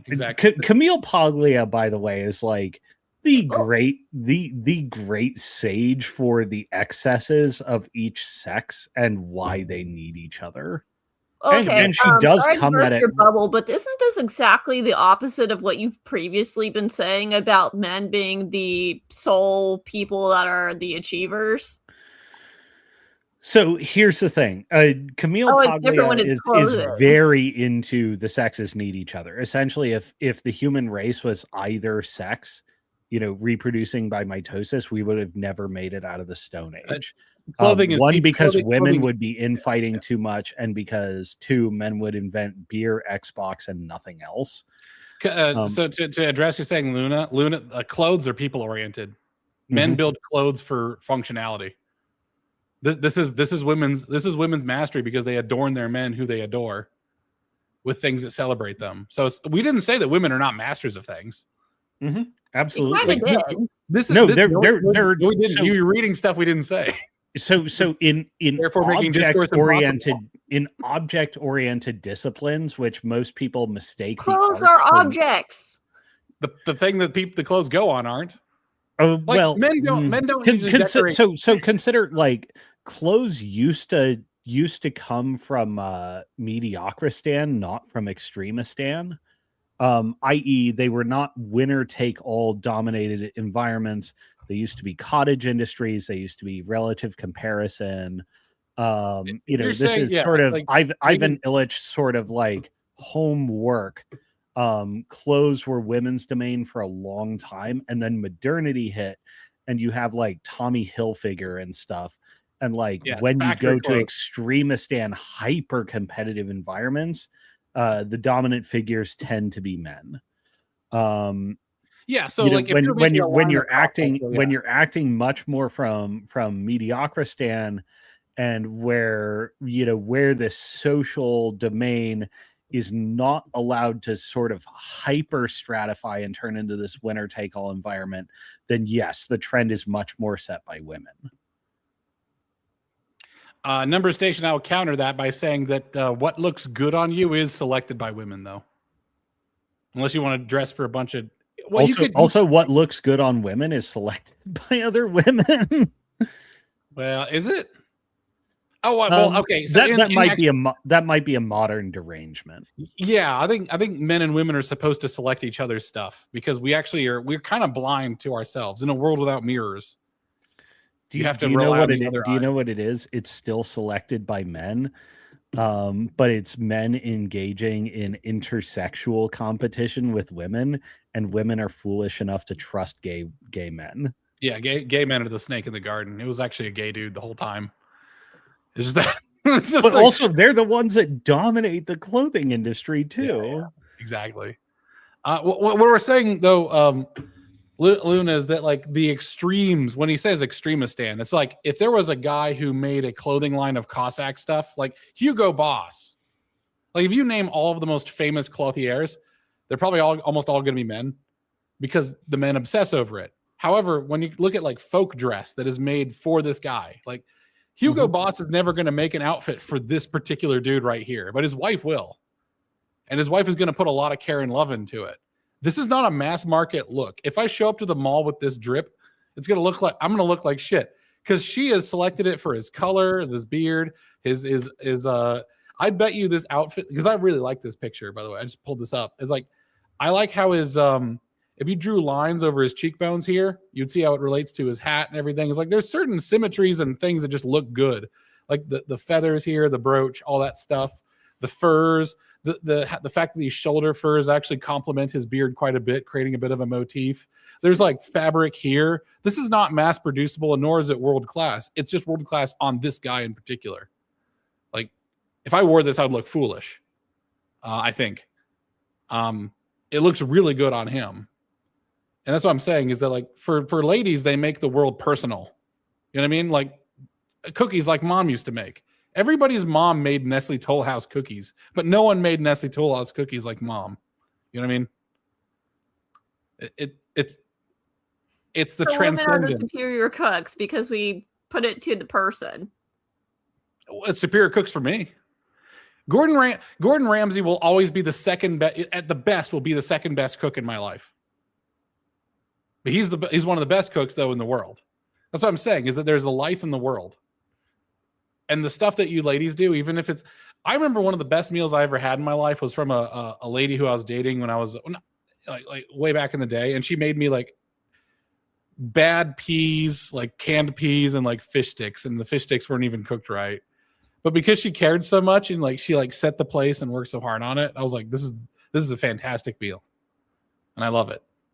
So,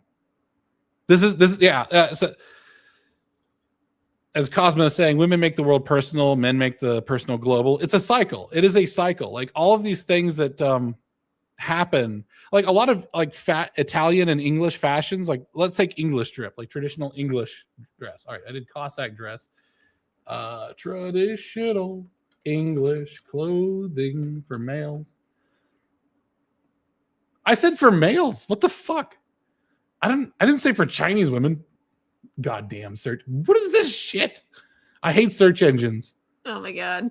Fuck's sake. Yes. So anyways, this started as like a local fashion of some town. Right? And then it got made big. A lot of cuisine is actually originates from ladies doing it. I don't know if oh yeah. Mongol garb is fucking awesome, by the way. Let's go Mongol. Mongol clothing. Traditional Mongol clothing is great for women too, by the way. It's pretty Queen Amidala looking shit. It's great. Literally. It's Queen yeah.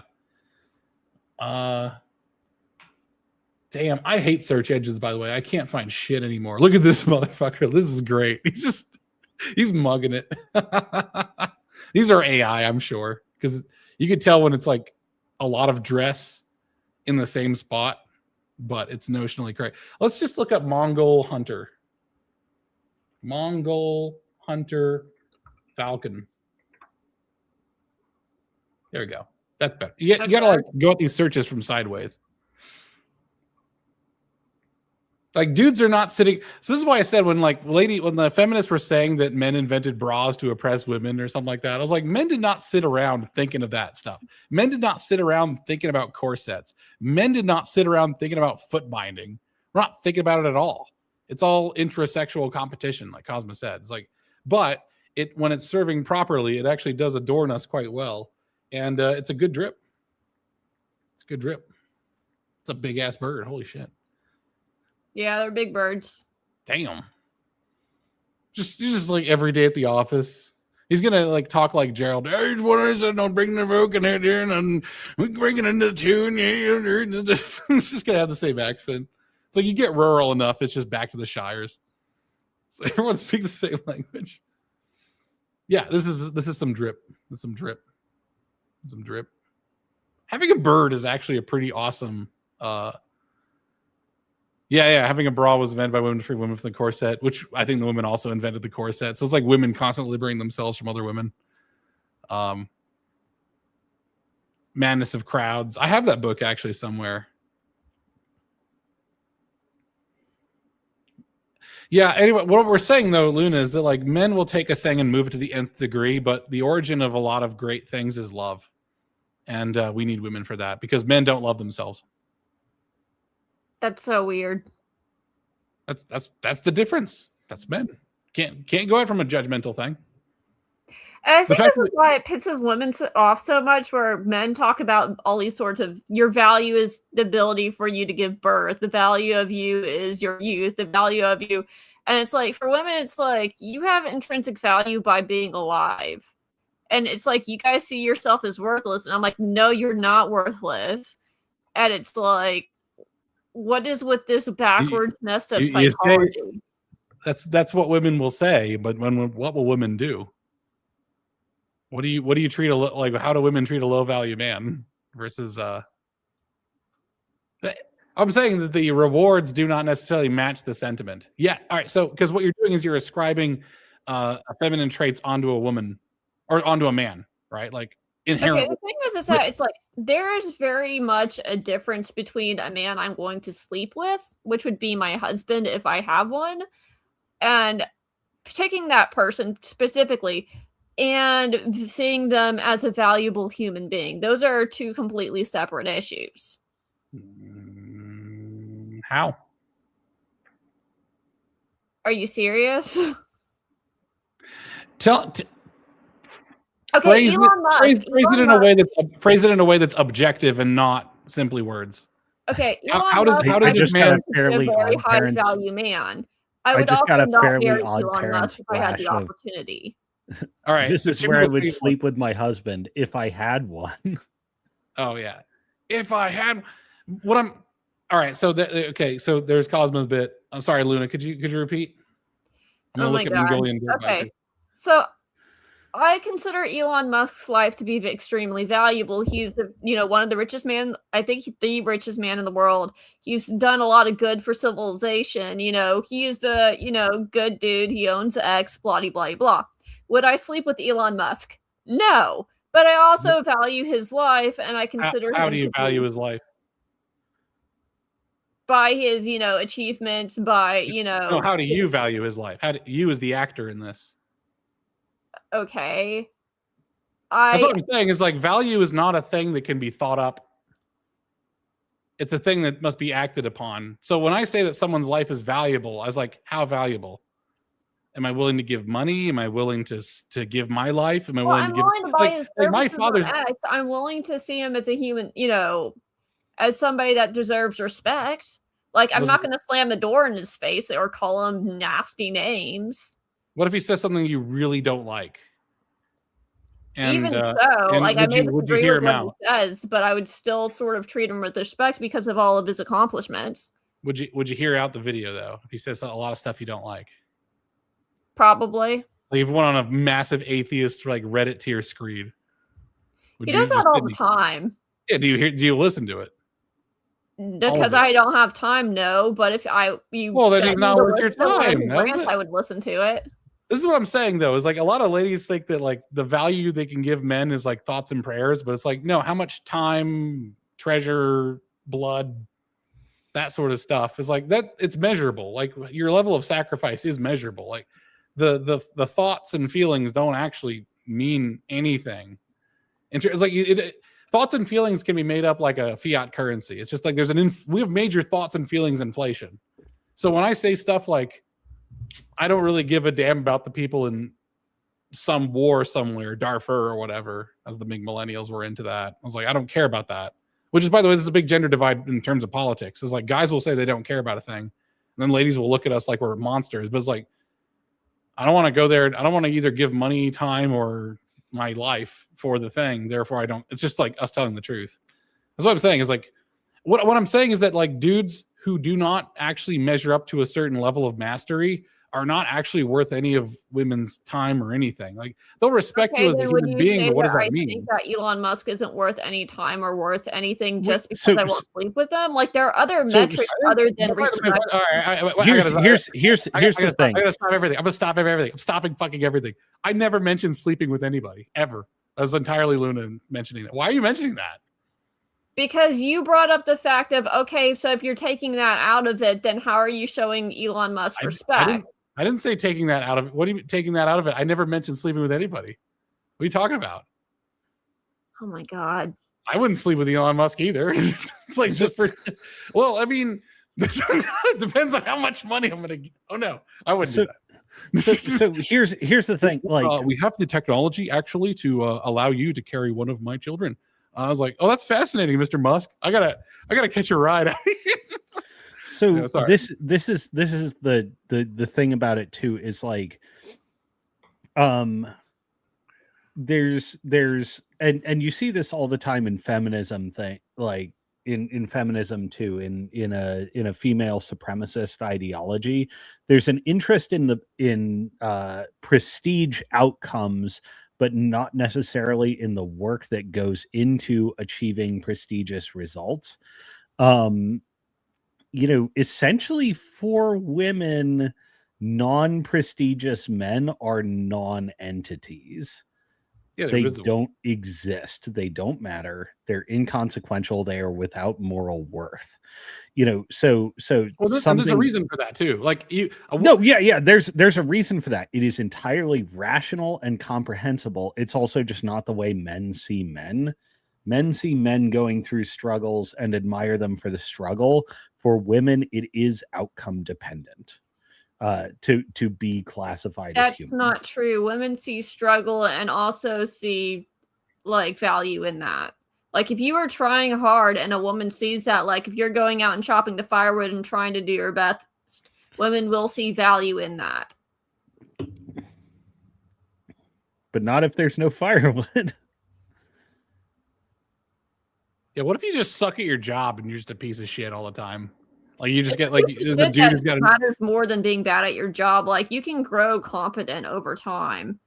What if he never does? That's the thing. It's actually indirectly outcome oriented. Yeah, that's what I'm saying. Is like no woman has ever treated me with any sort of respect when I was a piece of shit, and they never will. And I don't want them to. And men are also at this point automatically like if they feel that they're a piece of shit, whether that's true or not. Men are automatically suspicious of women who show interest in them because they're like, I'm a piece of shit. What the fuck is wrong with you if you're interested in me? This is why incels are actually not changed from getting sex. If you have sex with an incel, it doesn't actually help their mental disposition whatsoever. Because they're kind of like this. It was funny. There was a Call Me Chado, that a Hollywood guy. He's pretty great, and he retweeted this one black lady saying, and the black lady was saying like, I never asked to be born. I never asked to work. I don't want to do all of this stuff. Like I never, like my existence is non-consensual. I was like, this is the involuntary part of the real involuntary part of the incel, involuntary celibate, is life to them entirely is involuntary. They don't want to live whatsoever, but they're stuck with it, and they don't know how to make heads or tails of it.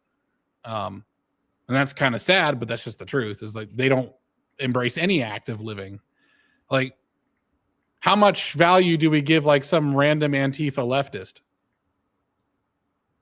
Right, it's not a lot. Well, that's based on his virtues, of which he has little to none. Is that not faith without works is dead? I think it's kind of weird because even the Christian faith, we're actually gauged upon our results as men. Not if you're Protestant, but Protestantism is also built upon the assumption that everyone has internalized works. I don't know about that. I never heard that. I'm technically Protestant. I'm not protesting anything. I like Catholics. I like Mormons. I like no. I know we've had this discussion. Yeah. I have to go again. Oh no, you're good. You're good. Where does he keep going? He's got dog business. Okay. Yeah, this is what it is. He's a mysterious man. He's the mysterious Cosma. He's Cosma Kramer. But yeah, so what I'm saying is like, maybe what's happening is that like men don't understand, or this is my personal experience as well, is like I think men do not internalize and appreciate what women consider as value. Because when like you say like, oh, I value a person's existence, life, whatever, like that, it's like, and I ask like how, like what are you doing to value it? Like mine is a works-based evaluation, whereas yours is like a heart-based evaluation. But men just can't digest it. It just doesn't metabolize in our bodies. You know what I mean? That's why I think a lot of marriages start with the woman having like a lot of inherent love, and she's trying to meet, and she wants to show a lot of love to her husband, and the husband like trying to turn it into works. And I think part of marriage is realizing, part of me for marriage is understanding that people do have inherent worth, and they're not supposed to be put to work. Right. So I believe in marriage as a zero expectations thing. It's just entirely voluntary at all times. And you try to make stuff work, and you're trying to be the one that's making it work. And if both of you try to be the 60, it's like a 60-40 relationship. And if you're trying to be the 60 in the 60-40 relationship, it's going to go well. But you cannot be like telling bossing the other person around. As soon as you start doing that and like pulling up expectations of income and cleanliness, the home, all this stuff, it turns into a factory, which is why I don't like the division of labor in households. Like it's an economic principle. That's how you run a business. That's not how you run a loving home. So it might just be that men just don't see what women are inherently valuing men with. But we do feel a little bit left out in the cold and in the lurch by like ladies giving us the thoughts and prayers sort of valuation. So I guess what I'm saying is like I appreciate what you're saying. It just doesn't speak to men very well. You know what I mean? Like it's got to have to men it has to have a physical form. Then how do you give it a physical form? Make us dinner. But you were saying that men should be in charge of food. I did not say that. Yeah, you did. Oh, you said that. Men Okay, maybe Cosma said it. That it's like cooking is too important to leave to the women. That was Cosma. That's true. Yeah, Cosma said that. I agree with it. It's kind of funny. I think it's a funny thing, but it's a certain like directionality though to it. It's like like men should cook. Sometimes we like to have stuff cooked for us too. I know you want to use another example of foot rub. I don't know. Make us some clothes. I want a hat with a feather in it. Big fucking feathers. Hey, John Javi. Hey, John Javi. Did you change your username? She got banned for all the racial slurs, she says. I'm just kidding. Don't be mean. Did I get something wrong? That's not really what I meant. My last ex didn't really appreciate all the work I was doing on her behalf. Yeah, you gotta find a way to make things work. Okay, so what's happening is a man-woman relationship is really two aliens meeting and then trading goods they don't actually understand or fully appreciate, but you have to have faith. So first off, two things. You have to have really good faith. The other person is, in fact, trying their best. As soon as you stop having that faith, the relationship falls apart. Okay? So that means you're going to be vulnerable because you're going to say like, oh, my husband came home and he was really angry. It's like, oh, there must have been something that terrible happened to him at work. And he just doesn't know what to do with himself. I'm going to do something nice for him. versus like feeding into it and fighting back and asserting yourself. Same thing with the men. Like, oh, my wife is like, didn't tell me something that she wanted, and she's angry that I didn't do the thing that she didn't expressly ask for. It's like, she must have had just a hard time really expressing. It must be difficult for her to ask for these things. I'll try to ask for her and like check in on her and be more observant so I can fulfill her needs without her having to ask for it. But almost nobody does that. That's high-tech marriage. That's high-tech marriage stuff right there. Is that you both are like two meteors flying past each other. It's like you got to like overcome the gravity, overcome the velocity, and try to like bind yourself to each other. And that's where you need God, because it's a bigger task than people know how to do. I'll tell you that. But like for the like stuff in the kitchen, what we're saying here though is like we're joking around a little bit. Like ladies obviously can be in the kitchen, but like the cooking, the responsibility. I'm gonna take what Cosmo said. I'm gonna expand on it. Is that the responsibility of running the household should actually fall on the guy. And the lady is voluntary, like she's filling in as best she can. This is a little bit like the infinite vacation days paradox. Have you ever heard of that? Yeah, I've heard of that, where it's like you give someone infinite vacation, then they never use it. Well, it's not that they never use it, but they use a lot less than they would have. For sure. That's the thing that I find that with the marriage is that if you don't like command her to do stuff, she will start finding things that she likes to do for you that are entirely voluntary. Like these outfits that are here right now, which are pretty funny. They're on some Westerners, but like these sort of like I'm gonna look for more traditional outfits for the Mongolians, but like this came from a place of love, and love is a very voluntary thing, right? So it's like I do believe that the household should be run by the guy, and the lady is there to contribute in the way that she feels like she wants to, and because that way it's going to come from a place of love, not obligation. I think obligation is like putting a tilling harness on like a zebra, it's not natural for it. Like it's not. Women are not beasts of burden. Men are, and we embrace it. Men are more of this world than we would like to be. Oh yeah. Infinite PTO, exactly the same thing. Yeah. So you make stuff voluntary, and people tend to give more than they get because it's an infinite well. Like, so yeah, men should be in the kitchen. I think cooking stuff up. We tend to make things very. Also, I've noticed that like for ladies, they'll just suffer through inefficiency, whereas men will like lose their gasket. I went on a 45-minute tangent to my wife about the Instant Pot, which I'm going to try and turn into a scripted video for a Men Are Cooking channel.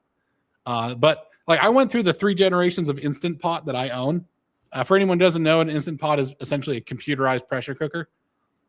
And I was going through like all the improvements from these generations, which are invisible to someone who doesn't appreciate what I'm saying. But like I was going on that rant about paintings. I was like, no, a color is not just a color. It's a texture. It's a depth. It's a luminance. It dances with the light. It's not of the light. It dances with the light, sort of stuff. It's the same thing with the pressure cooker. It's like this thing is addressing tiny niggling details that bothered me. But I think a lot of women will just suffer through those problems rather than improve them. So I found that like interjecting myself into the housework made it so that I could find problems that my wife would just very quietly and saliently get frustrated at, and they would affect her general mood. But she would not hone in on. Like I replaced our washer dryer. I did not realize that our washer dryer was not working properly until I sat and like actually timed how long she would spend doing laundry. And I was like, this is insane. This is an insane amount of time. Like what's happening? Like, oh, the heating element in the dryer broke. Well, it's designed to break. Well, I don't want a dryer that's designed to break. So I dropped 5 G's on a freaking Speed Queen laundry system. And that's what she used. And now it's great. I guess what I'm saying, ladies tend to suffer in silence. There's a lot of good reasons for that. Unfortunately, it's a very oppressive genetic history of women that makes us not comfortable speaking out when things aren't going well. I think men should interject themselves into women's world so they can see that, so men can see that and do something about it. Does that make sense? Kind of. Well, take your work situation, right? Like, I find that shit unacceptable. You should find a new job immediately. And no loyalty given whatsoever. Disrespect is not something you should ever tolerate in your professional life. And your coworkers and boss should make your life less stressful. The work is supposed to stress you out, right? But not your coworkers and your boss and all that stuff. Like, that's unacceptable. Oh my god, I don't want to talk about my work life publicly like this. Oh, do we not talk about this publicly? I'm sorry, I forget. Anyways, let's just hypothetically, if you had to think, oh god, history of public restrooms. What I'm saying is, like, ladies do not usually assert for themselves. The thing is that I was very forward about me being angry at him, my boss. Mm-hmm. I'll just address this real quickly. Yeah, I was very forward that, yeah, I am angry at you. And his response was like, well, I'm angry at you, and then proceeded to keep yelling at me. He's not in your tribe. A woman belongs with her tribe. He's obviously shown himself to be an outsider. He sees you as a thing to exploit. Yeah, he kind of then turned around shortly after, like, I'm sorry, I'm not actually angry at you. And I'm like, of course. Once a man reveals himself, believe him forever. I know. Yeah, the trust. I know. Yeah. I wasn't exactly happy that he called me incompetent. Well, and this is another thing is like all right. So I want to walk back what I just said though, is like, if he reveals himself, you should believe that. That is part of him. Like, one of the things about an apology is not a mitigation of what you've done. An apology is an acknowledgement that you are this flawed thing and that you're going to make restitution, but also an adjustment in the future. Like, let's say if I was a bad drunk, like I was an angry drunk, and I apologized for it to the people I love, like my wife and stuff like that. Let's say I was an angry drunk and my wife, I did bad things. I would say, like, okay, not only am I a bad drunk and I'm very apologize, I'm never going to drink again. Like, I'm just going to avoid the situation that put me in the bad place. However, it's not like you can avoid being your boss again. What I'm saying is that, like, ladies tend to have a tendency to, like, do this self-sacrificial tolerance of bad conditions. And yeah, I know that. That's why I'm fixing up my resume and looking around. Like, I'm not one of those women that just kind of sits and takes it. I've done that for a long time because my siblings were very nasty to me growing up. And at a certain point, I just broke, and I'm like, absolutely not. Yeah. But, yeah, I am not one of those people. What I'm saying, though, is that but I'm also reasonable about it, and I know that finding another job is going to take time. I'm not going to jump ship right now until I have something to fill in the gaps. Yeah, what I want to say, though, is the previous thing of, like, Cosby saying, like, cooking is too important to be left to the women. It's like, left to as in you are there without supervision and support. That's what happens when you leave someone to something. Yeah, but also we get really annoying. We get really annoyed when guys kind of vulture over us and micromanage. That's really obnoxious. It's like, do you think I'm competent or not? Do you think that your wife can actually make this meal or not? And if she can, why are you hovering over her like that? I would say, like, if she wants to make the meal, then she can. And I don't want to hover over her if she does. But I'm also kind of ready with a backup meal in case things go bad. But, like, who's taking responsibility for the family, I guess. And I think it's got to be the guy, because a lot of ladies are also finding the family be oppressive, right? Well, it's a thing of, okay, how much work and effort are you putting into it? And, like, there does need to be some, both giving into the pot. Like, you can't just check out of the situation and go on and do whatever you want. Like, there is a fear of the man that just kind of completely ignores her wife and dismisses her as being a nag. And it's sort of like she has to live in with her problems that she can't solve because the man's just not going to be helpful and just wants to do what he wants. It's a situation of bad leadership on the part of the man. Do you want the men to take responsibility in that situation? Yeah, but if the man doesn't, and she's, like, legitimately unhappy.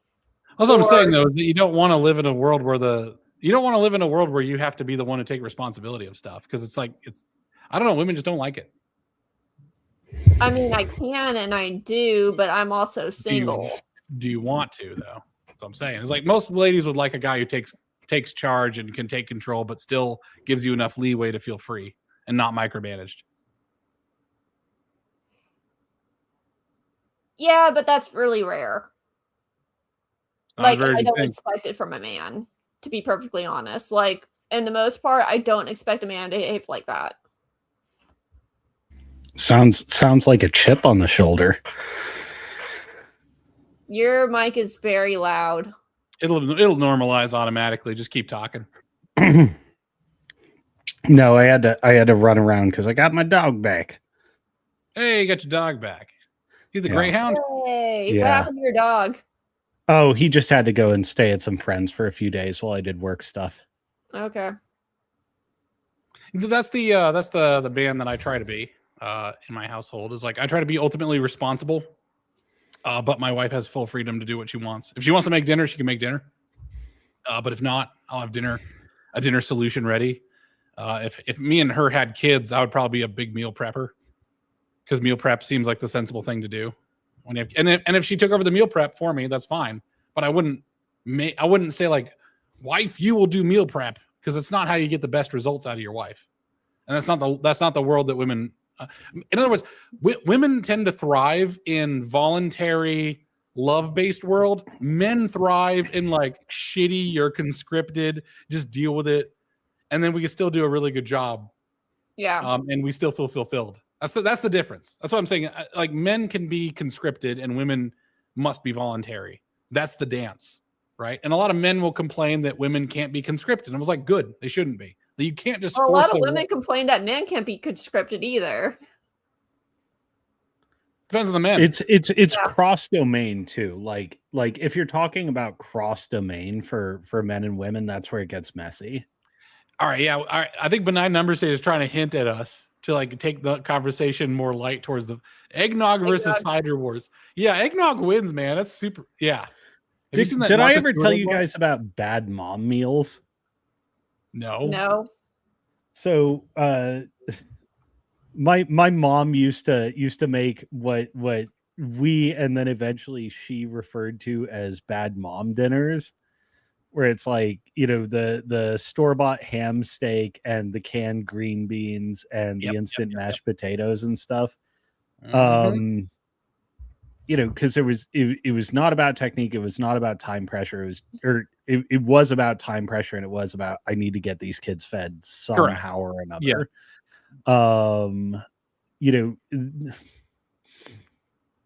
And she was cooking under constraints that like psychologically are very alien to somebody like me, where like I prepare most of the meals in my household, but they're prepared with very, very different attitudes.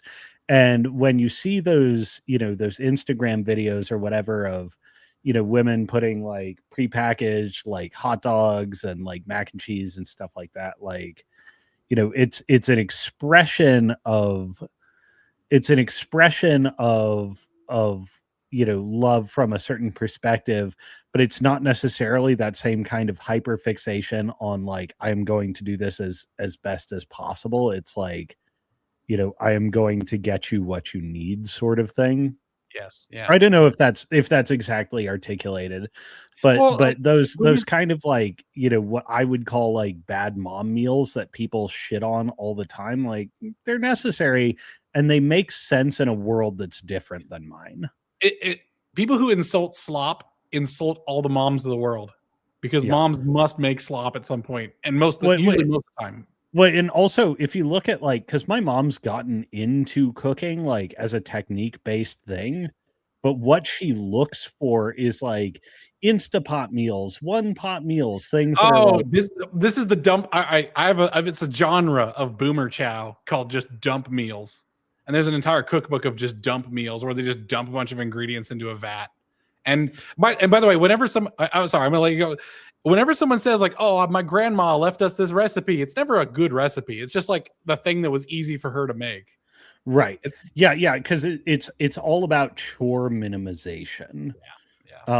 It's not necessarily about the meal itself, and like only men will wasps get from New England. hyper obsessive about the specifics, the details, and like, you know, when my mom's looking for recipes to cook and stuff like that, she's looking for like chore minimization kind of thing. And I'm essentially looking for like, how can I make things like at a technique maximalization level that I can also upcycle. Like biscuits and gravy is a great recipe for multiple reasons, because you can upcycle that gravy and that biscuit into multiple subsidiary recipes. Or like, you know, I made like roast lamb and asparagus and mashed potatoes. And I upcycled it the next day into like kind of an English stew, which I was immensely proud of.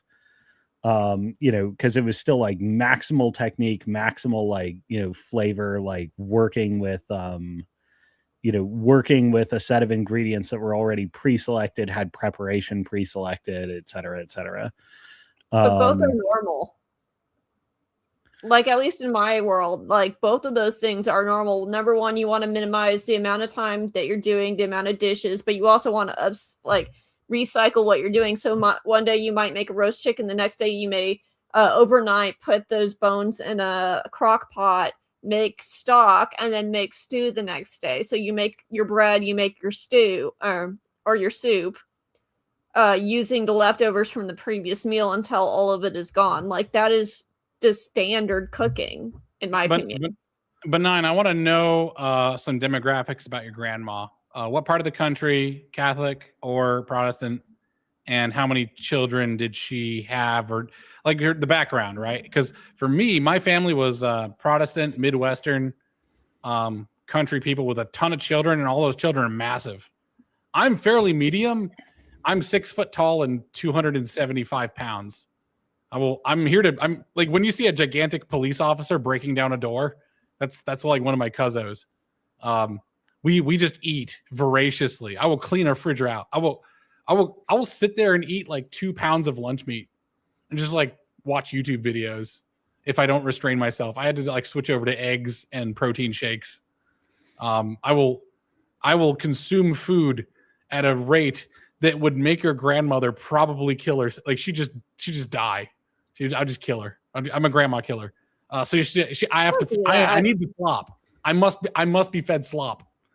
Is my nature. I will have a nice meal once in a while, but traditionally I am a slopman. So therefore and that's my ancestors. So all of our ancestral cooking was also the most sloppiest shit. It's instant mashed potatoes with a slice of American cheese on top and a hot dog, not on a bun. Just like it's just a hot dog sitting on your plate and some ketchup.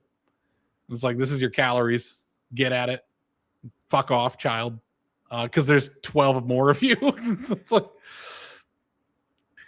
I hope so. I would think so. I also think that there's a lot of neglect on part of the women in my lineage, which I don't like to talk about the American side of my family because it's pretty much hillbilly elegy, but not quite that bad, but pretty close.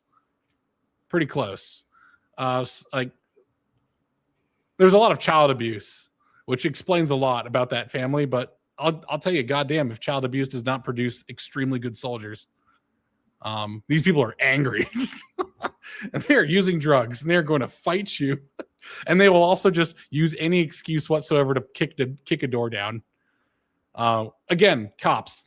It's not just absolute mania. So it's like, it's crazy because my dad's like this Asian, like high tier Asian, and just like married the most like hyper aggressive, trashiest Midwesterners, and it's an amazing thing. It's an amazing thing. They somehow make it work.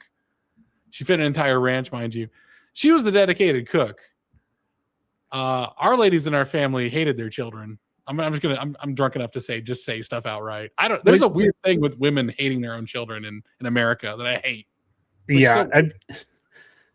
There's that old thing like there's only two things that are loved unconditionally, and they're women and children. Yeah, children not loved. As soon as I stopped, I have being meditated on this like deeply, and I've found upon reflection, this is a result of a man is basically the only thing that can love anything other than a child unconditionally. And like when you're a child, man, like when you're 12 years old in my mother's family, it's like you're a man and you're no longer cute. And you're expected to go get stuff. So it's like for me, which is why like what you're saying, Luna, is so foreign to me, because ever since I was a very young man, I was expected to go get results. I applied. I got my first job when I was legally of age, and I did odd jobs before that. It was. I've always been nothing but oddly enough, I have an Asian dad. The stereotype of Asian dads is that Asian dads really push and pressure you. It's like, no, my mom was pressuring me. My Midwestern mom. She wanted me to like go into the army or something like that. Just like, you know, usual stable employment in the Midwest. She wanted me to be what did she want me to be? Oh, you know what? She told me that I would make a good prison guard. That's so weird. Well, I mean, you're maximally disagreeable and physically large. Yeah, like I would like it's what you do. Like, listen, Tito Puente over there like paid me 4 ramen packets to beat you with this thing. There's no CCT camera footage over this area, so this is what we're gonna do, buddy. Pay me 5 ramen packets. Why am I killing people for ramen? Because it's the love of the game. Oh my god. Just evil. See, what you're saying is also really foreign to me too, because my parents, number one, they did push me to get a career because they're like, okay, if God forbid something happens to your husband if you get married, or God forbid something happens to you, you need to have a career path so that you can feed yourself. And like, this is apparently a foreign concept to a lot of people, but my parents didn't push me to go into a specific field. They didn't say, go be a prison guard. They're like, yeah, you need to go to a field that's going to, you know, feed you. My mom pressured me. My father was actually like, I think my father was like silently aristocracy. That's why I'm fascinated with the whole aristocracy versus peasant mindset, because it's essentially my father versus my mother. My father, the closest thing to my father is if you watch Addams Family, like how unilaterally supportive they are of their children. Whatever they do, it's the best thing ever. And they're just except for Spanish guitar. Oh, really? Wait. Is that a reference? Oh no, to me? I meant yours. Oh, for my dad was okay with my Spanish guitar. My mom treated me like shit about it. She was like, man, you suck, Alex. Stop learning stuff. She was very much opposed to me having any interaction with women. I think she tried to like manifest in her mind that I would be gay, so I wouldn't deal with any women whatsoever. Anything that I would do that would attract women, she hated, which was a problem because I pretty good luck when I was in high school. I had a college girlfriend when I was in high school. I mean, that might also be like the mother equivalent of the dad wisdom of stay away from these kind of women. Like, son, you don't want no women that are interested in your guitar. No, you don't. No, you don't. Well, it was funny because like a bunch of girls got their heart broken when I was like, I don't actually want to do guitar for a living. This is a stupid ass hobby. I'm gonna be an engineer. Mm-hmm. They're like, no. It's like, sorry, ladies. Like Spanish guitar, bang, bang, bang, bang, bang, bang, bang, bang, bang. I'm going to get a real job. Ding, ding, ding, ding, ding, ding. Fuck you. I can't make any money doing that. Like, why wouldn't they be happy with you getting a real job? Women. I am a woman. You're a bit different. You're not like the other girls. And I'll give you a certificate that says that. I'd say you're probably a pretty strongly masculinized woman. But it's also like masculinized in the same sense of like you look at male and female grip strength and they only overlap at the very tails kind of thing. Oh yeah, I'll totally say that I am completely on the weird side of the distribution curve. Yeah, you're on the weird side of the distribution curve, but it doesn't make you, in terms of your thinking, more masculine than most men. The what women saw back then was they saw a possibility, because regardless of the probability of it, they saw me being a rock star.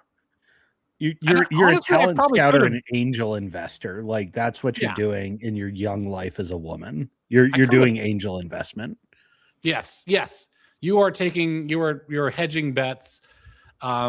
a little bit, but mostly you are poaching. You're making investment in somebody who's pre-seed stage. They don't have product market fit. Like product market fit is a distant dream, and you're pouring capital into that. Hey, Diddly Doodler, it's good seeing you, man. Have a good one, all right? All right, take care. Adios, Print. Enjoy your football games. I think by the way, sports is a pretty important social technology because to have two strangers meet and just have a thing to talk about, it's pretty big. It's a big deal. Huge deal. I would say the unifying value of the NFL, despite how like weird and woke it is as an organizational level, like doing Hasselback potatoes and having something to do. So what's that? Hasselback potatoes and having something to do or talk about. Yeah, there we go. Yeah, the ability for Americans to connect to each other, regardless of their region. It's probably the closest. It's one of the state religions. Wait, it's like the Lotus Eaters talk about this all the time. How they have like, you know, banter between the Scots, the English, the Welsh, etc. Like, you know, you have banter between Sox fans and Yankees fans. You have banter between Dallas Cowboys fans and literally everyone else. Oh yeah. Dallas Cowboy fans are amazing. I had an uncle who was a Dallas Cowboys fan, and he was the most weird dude ever. He was like the Alamo. It's like one of these days we're gonna win. So, what we are getting at though is that for guys, I think what's happened here is that women tend to fill the space that guys create, and they make it a living home. Why is he still swaddled? He looks so sad and pathetic. He's like a little. He's in his Sunday best. He was. So this dog is so skinny and so thin. He gets like it's 50s, 60s at night in Phoenix. This dog will get like shivering cold because he has so little body fat. So he gets up in his full like Russian tracksuit to go out. It's awesome. I kind of do the same thing with my dog. I put him in sweaters and he loves them. The Stinkosaur hates them, but he knows that he needs them. There you go. It's like a baby. Wait, you named him Stinkosaur? So his name is Wink, but that very rapidly turned into Stink or Stinky, and that mutated into Stinkosaur. There you go. Italian Greyhounds are like the most awkward, gangly, lanky people you ever know, except they're quadrupeds. So when this dog goes out to pee, he, without variation, pees on his own arms. Oh, my dog does that too. It's so annoying. That's funny. He needs constant baths, and he basically always smells bad. Oh, that's terrible. I was By the way, he's such a sweetheart, but he's the most awkward, bony, knobbly creature that exists. This is a weird subject. I never broached this before publicly on a stream. This is a complete subject deviation. Let me know if you're interested, and we'll go down it. I don't know what the association is between intelligence and memory. I remember actually pretty vividly what it's like to be a baby. Mm-hmm. And me too. Oh yeah, all right. So we'll compare notes. TLDR, it fucking sucks being a baby. They're crying for a reason. It sucks. Yeah. One of my earliest vivid memory is having my first tooth come in. Vividly, where I can recall hours of my life at a stretch. Is we have the tooth pierce the gum, and I can't close my mouth like I was used to doing, where I just close it and the gums touch, and it was supremely upsetting. And I'm just laying there alone, and I'm like, "Is this my fucking life now? This is my life right Am now? I just going to have to constantly have my jaws hover apart like some sort of freak?" Yeah, that's how I felt. Yeah, I mean, obviously not in those words, but the emotional experience is like right there for me.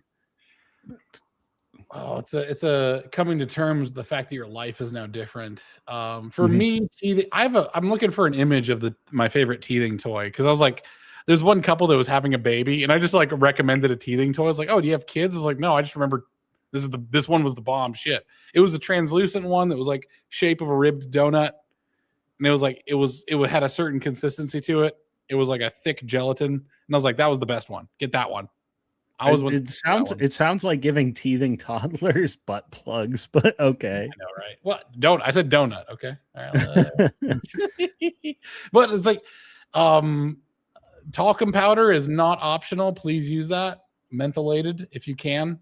Be on top of that. Watch out for what brand you use. By the way, Johnson & Johnson got caught knowing that their talcum powder caused increased cancer risk and did nothing.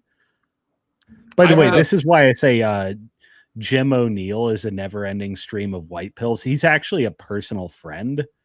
Oh, really? Yeah, Deputy Secretary of Health and Human Services, acting head of CDC. He's a Teal Fellowship / 1517 guy.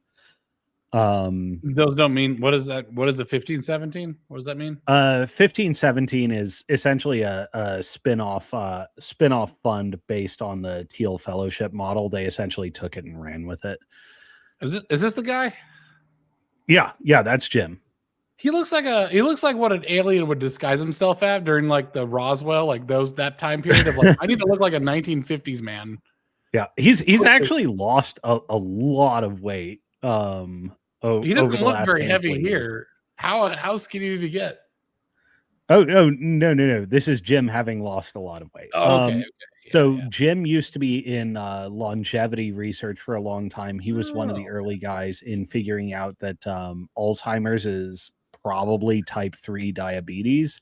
Holy shit. Really? Yeah. So one of the things that had me most pumped about the new administration was fucking Jim being put under Robert Kennedy. The pants shitters are constantly fixated on the news cycle. If you look where the spotlight is not, like you look at what HHS has been doing, it's bananas. It's epoch defining transformative change. And if you specifically look at what Jim has been doing, it's like win after win after win after win that the media is never picking up on because it's not glamorous, it's not sexy, but it is life changing. It would be so funny if I like just shot by shot. I'm like, well, it's a good news, Cosmo, because he's going to be the guest in the next. Jim's like Jim O'Neill's is on here. It's like, I would. No, I used to.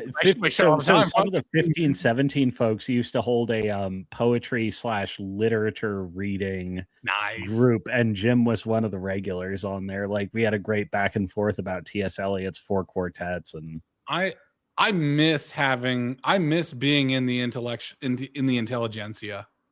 I got the housing crisis pretty much made it so I could not be part of that. So I think I was basically a beatnik is what I was when I was in high school. I was like, I want to be a beatnik, and it's like the housing crisis happened. It's like I have to become practical. I think nobody actually misses being part of the intelligentsia, because what the intelligentsia is attached to is social prestige. What people miss is the intellectual life. Yes. Okay. So and this also, like, some of the leveling influence of the masculine space is, like men tend to define the upper end of potentiality because we are obsessive freaks when it comes to mastery. But we also tend to be like all men are equal when we enter the arena together. Correct. And you can go into the Thunderdome about the wasteland as a professor with a blue collar guy and really have that converse like that. Man. I would love that. It'd be great because the thing is, I also have the ability to lose. That's the thing that I don't like. Most people don't fucking know how to lose properly. Because I will sit there and like I will point at them and it's like, so you're saying this and that and this. That completely nullifies my argument. Like I don't like what I don't understand. And then I always finish it with what I don't understand is this. Like this is where I need the thing that I need to get from where I am now to where you are. Like, and it gives them a segue to like go ahead and tell me, like, take the floor, master. Like, obviously my arguments are terrible, but there is some piece of information that I'm lacking to bring me to where you are. And I want to be where you are if you've bested me, if you've defeated my arguments. But a lot of people are just very arrogant and proud, and they can't do that. So my friend who's the stay-at-home dad, men will have the conversation like, nope, you're right. Like you've upturned my entire Yes. logical set of arguments. You've beaten my premises. You win. I am now adopting your perspective. It'd be so funny if there was like I've had that specific exchange 5 times in my life, and 2 is with my stay-at-home dad friend. It's a humbling thing, but it's actually kind of liberating, to be honest. Yeah. I think every man should go. It's like getting your ass whooped for the first time. Yeah. It's like being on your way up in jiu-jitsu kind of thing. This is foreign to me, but okay. See, this is like how the male and female perspective is so different, and you really, because I get that this is foreign to women, because you can't admit total defeat, or that even if you are the victor in a female competition, there is a face-saving routine so that somebody never has to say this.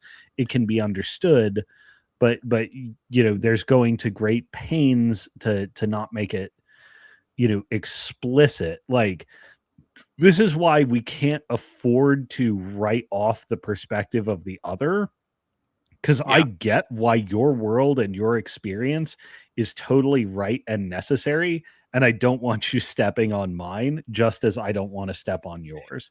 And like, up until like maybe the last 20 years, the idea of a male supremacist ideology has been not seen in history and is emerging as a reaction to a female supremacist ideology.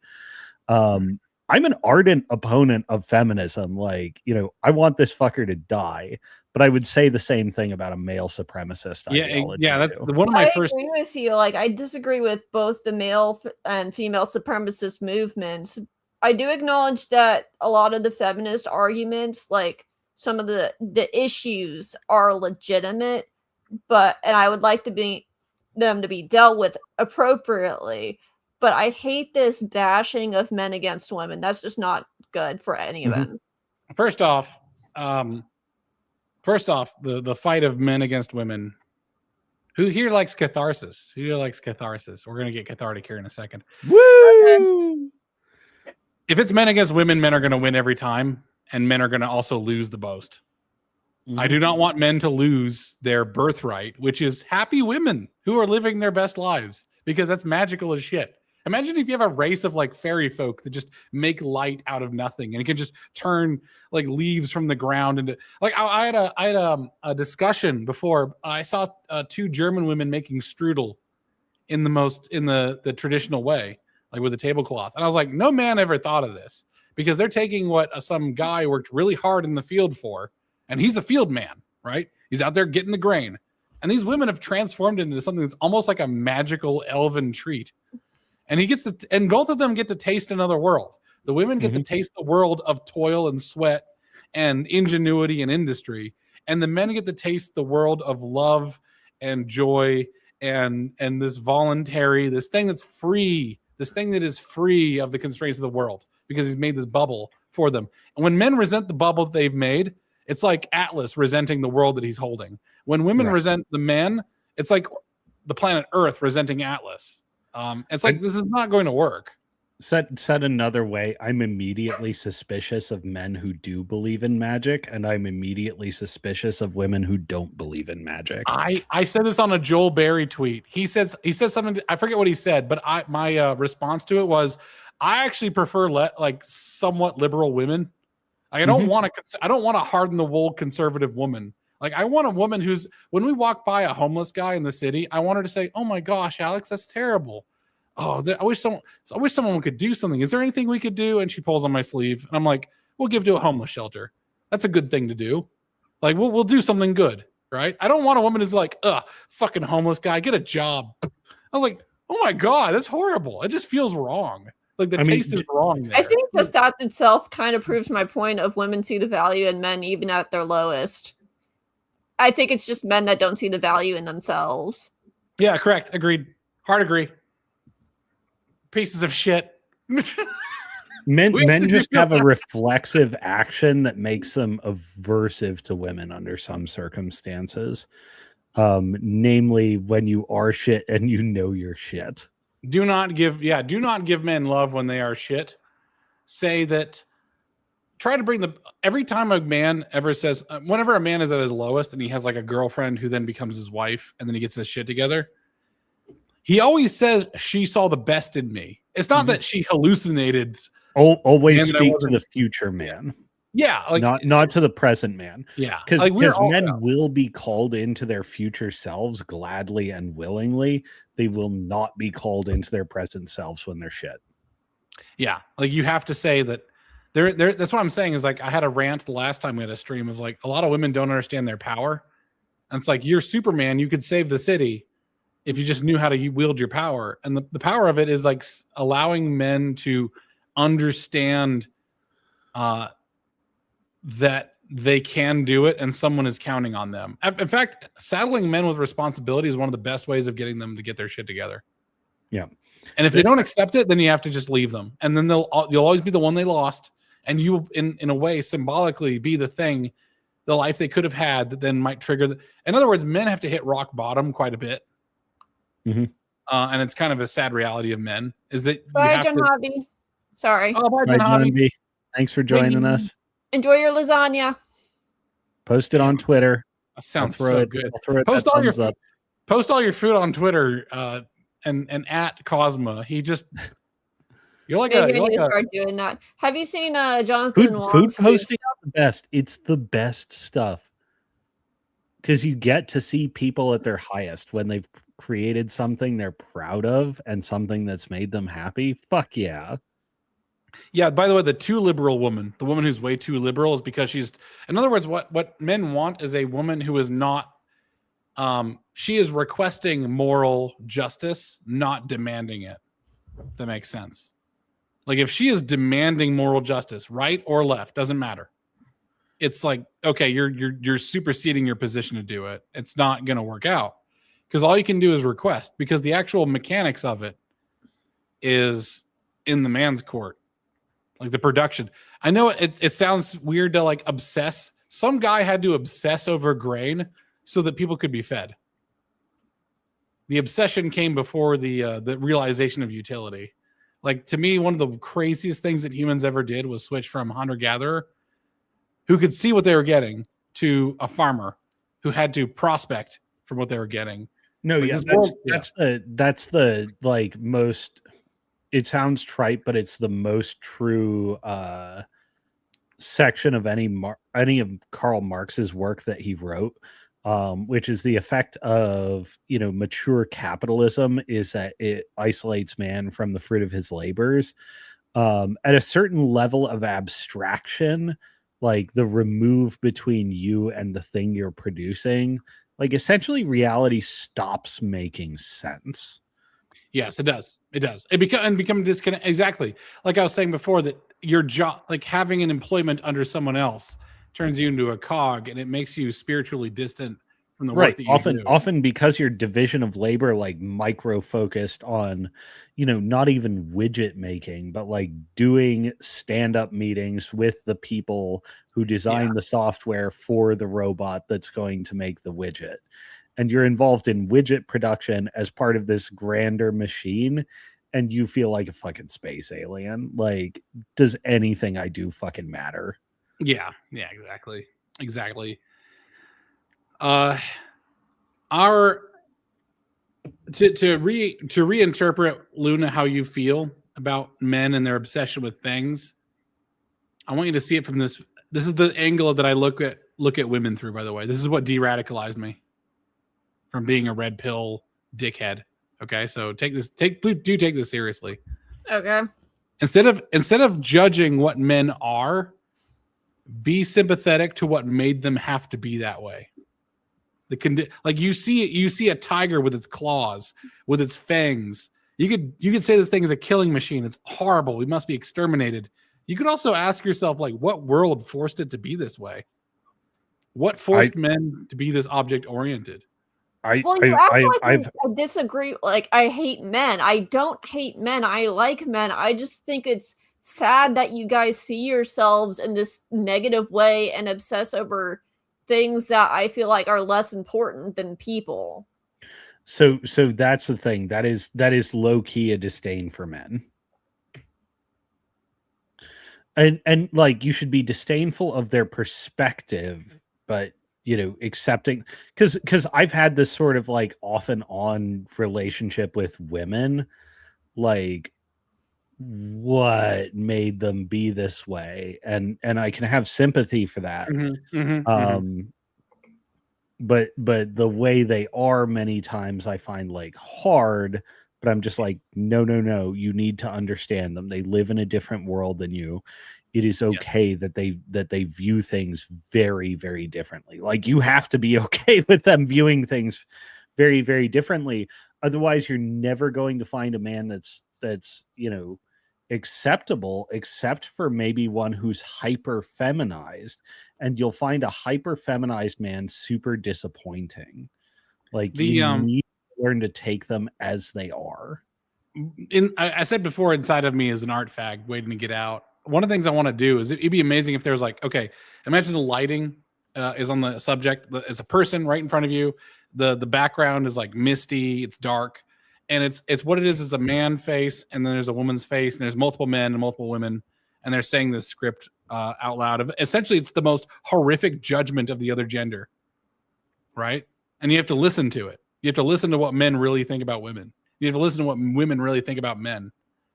And then at some point, there's a crescendo of the aggressiveness, and it's this despair. Like, it's almost performative dance sort of despair of like, and then the realization of, how did you get this way? Like, how did the world make you this way? How did we fall from God? Like, how did we fall? And then it's like an understanding of like, that's what I'm saying is like, instead of hating these or disliking or judging these certain aspects of men, I think you should try to embrace them as good. They are good.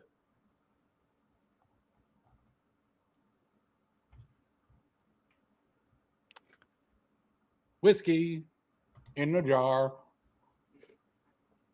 If you don't see the good, one thing I learned in my marriage is that you have to look at the other person that you're engaging with in the best light possible, or else the marriage will fail. Mm-hmm. As I said before, she's angry. Say like, oh man, she must have had a hard day. You know what she'd like is I'm going to go clean the bath.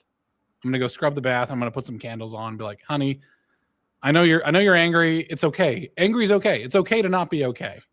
But I made a bath for you. If you want it, go for it. Same thing as like for the guys. Like, hey, listen, I know you came home from work and you're just storming it up. You're going nuts. You went out there and tried your A300 Ultima Patrol semi-automatic shotgun. You blasted the shit out of some targets, and you're just ranting and raving and drinking whiskey. But I did make you a pot pie, and it's here if you want it. I just want you to feel better. I was like, that's a marriage that's gonna last. If you're like nee back and forth, it's gonna fall apart so fast. There's like one conversation where like Adam and Eve like fell apart. It's like it did not take long. It doesn't take long to undo God's kingdom. Yeah. I'll say this as a rough analog. Like, if I had to pinpoint the faults of each sex in the perspective of the other, it's analogously, men are too autistic, and women are too fearful. Dwarves and elves, man. Yeah, it's dwarves and elves. The thing is, like, the autism, like the object fixation breeds this sort of particularistic, like, extreme seeking behavior that can lead to disproportionately outsized results. But in a fearful mindset world, can be dispassionate, emotionally unattenuated, bizarre, and from the sort of turbo autist perspective, from like the perspective of somebody who is very keyed into their physical vulnerability and the level of danger they're in, they can occur as like petty, not broad-minded, etc. But they're also like hyper attuned to other people's sensitivities and attention in a way that it's like, man, if I just started to mimic how women viewed the world, I would vastly expand my social power. Yeah. But it's in a way that's not natural or obvious to me. And a lot like, of times, yeah, you need to defend your own position because it's baked into your nature, but you can't ever disdain the other completely. I'm playing this video in the background because I think it's a very man video. It's this is such a man video. It's been so hard for me to keep talking since you put this on. I know. I'm sorry. I didn't mean to like trip you up. I wasn't trying to fuck with you. I'm so sorry. But like the thing about it is that we are designed to misunderstand each other for a reason. And when like this man's wife, if he has a wife, probably saw that he was in the basement for way too long working on something that was extremely silly. But like, what's gonna come out of this dice, right? Like tons of games with friends, a feeling that the moment is special. Men are in fact a little bit autistic coded. In fact, autism is related to the testosterone levels of women in the womb. I don't know if you knew that. My wife has autism, and her testosterone levels are very high. And this is why, like, I don't have a lot of these misunderstandings. I have some misunderstandings. My wife is still a woman. And I say it just as analogy because autism is like a very prominent, sort of diagnostic criteria whereby, this sort of orientation is recognized at a societal level. Mm. Yeah, exactly. Like we've I had a big rant with my wife. Someone said against. She wasn't against me. It was like I had a rant that we've made diagnoses. That was beautiful. I'm just going to leave the still picture of the finished product down there. We've turned what used to be just personality into a diagnosis. We have to be clinical just to have a personality. It's like, no, your attention deficit means you just want to integrate different thoughts together. It's like you want to make. We were talking about this in the pre-show. It's the demise of the therapeutic culture, that we're essentially constantly in the copium domain for something that should be environmental changes, but our environment in no way matches our evolutionary wiring. And this may be a masculine overstep of psychology, right? It's like we just don't let people be people. Like your mental, like I was telling my wife, like your mental diagnosis is that you are who you are. That's your mental diagnosis. Whatever comes with that, I'm working with it. It is a new person. It's a new thing.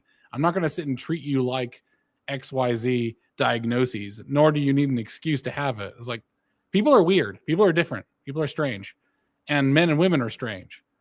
It's like we're gonna come up with a million genders to try and explain the different things about men and women. It's like the fact is that women are different and men are different. It's like can we respect each other's like worldview, and men are object oriented. Like a lot of love went into this dice, and that's he did it because he cares about people and he wanted to see something beautiful come into this world.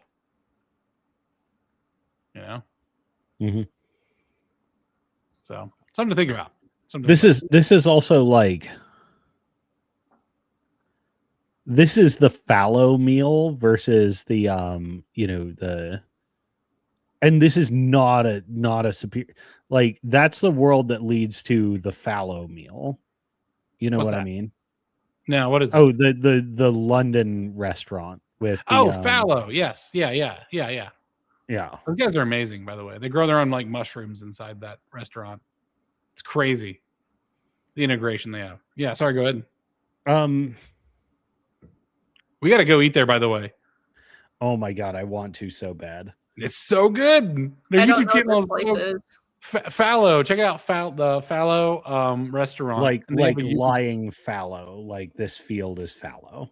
Yeah, they have several restaurants in London and the surrounds, and they document a ton of it. They show you. We're gonna have some sriracha cod's head. Oh, you and I when we go there? Hell yeah! It looks so fucking good. After we get some drinks, man. If the drinks are good. I got a feeling their cocktail game has got to be on par with their food game. We'll find out. That's an interesting thing. So if you're ever in Vegas, by the way, Cleaver, is it? No, Cleaver's one of the Ramsey ones. It's oh god, there's a steakhouse restaurant that's on or near the strip that's very, very good. They're nice. But my favorite, I'm gonna look it up. My favorite is they have an off-strip restaurant called Herbs and Rye. By the way, who wants to know my schizo post? I'm gonna schizo. Can I schizo post on live? Give me just 1 second. So So you got it. I wasn't sure how much time you had need me. So for there's the steak restaurant that's mostly kitchen focused that I can't remember the name of, and then Herbs and Rye is the sister restaurant, and that's sort of like the competitive bartending restaurant. So their bar staff is like unbelievably top shelf, but also being bar orientated, their happy hour starts at midnight. Well, it's not necessarily the kitchen restaurant. It is the restaurant that appeals to my lifestyle and natural rhythm. Yeah, if you're in Vegas, go to midnight happy hour at Herbs and Rye. Get yourself some half-price cocktails and half-price steaks. That's where I go for 2 steak dinners when I'm flying into Vegas late. Midnight happy, because that's around the corner for you. You lucky bastard. Yeah, right nearby. Vegas, baby. Okay, I might go to Vegas. You know what? Maybe Vegas should be our nexus where we meet. Benign numbers. It is, in terms of airline prices, the definitive center of the world. Correct. Yeah.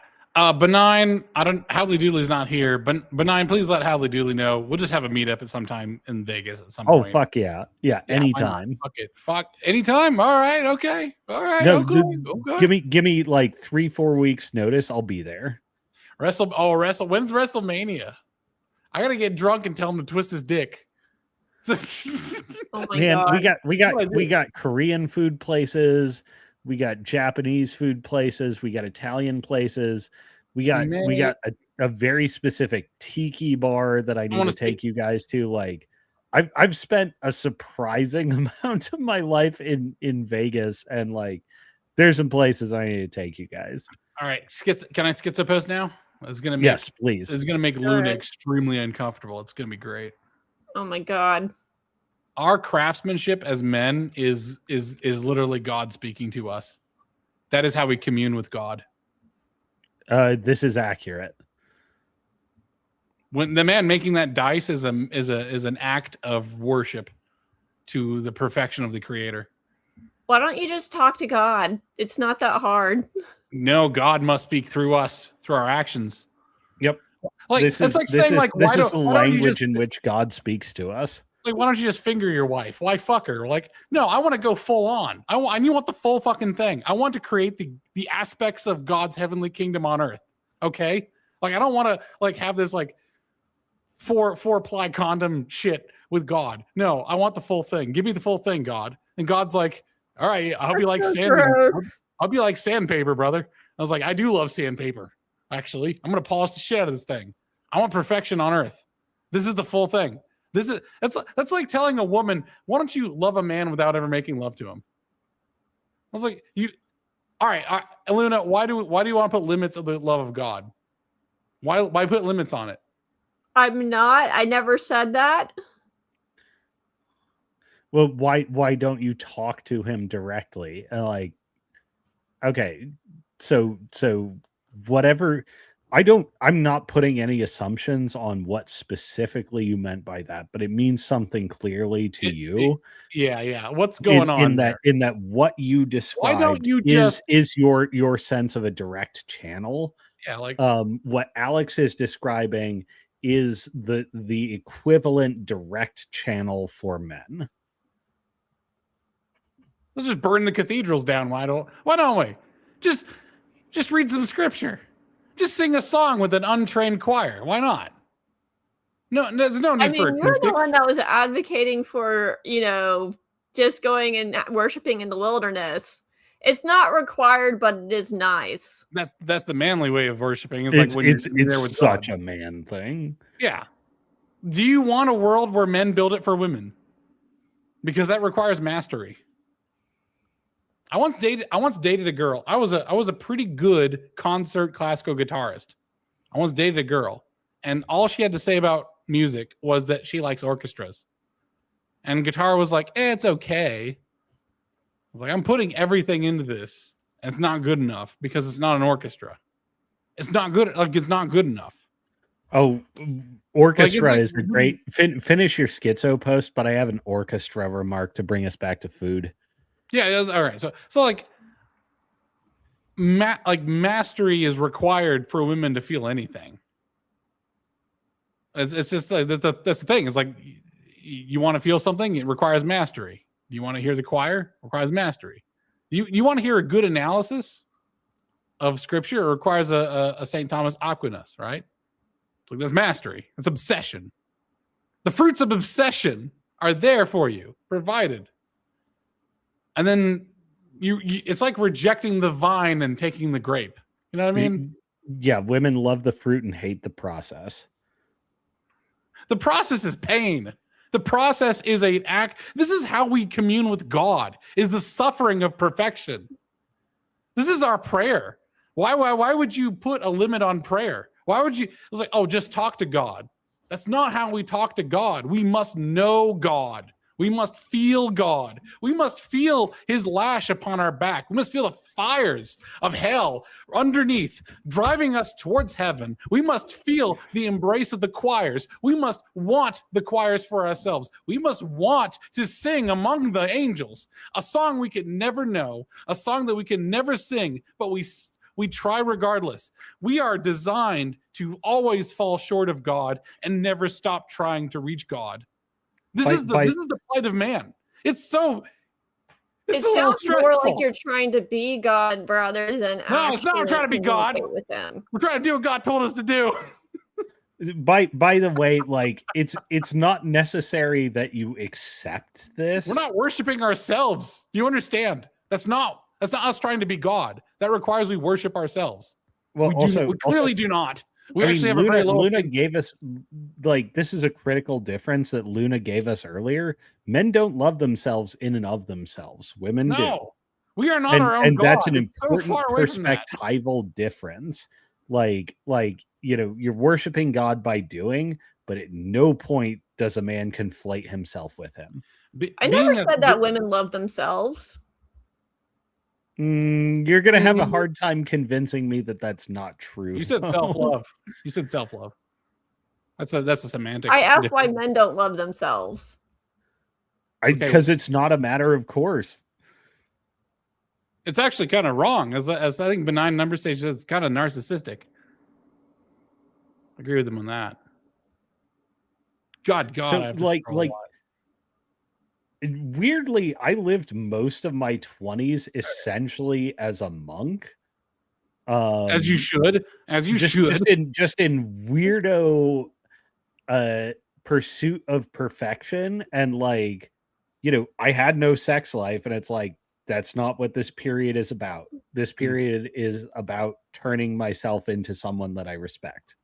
The spiritual journey of a man is that you will always, this is the part of the Father, the Son, and the Holy Ghost, the feminine and masculine aspect of God coming forth, is that you will A, never be good enough, and B, you're always good enough.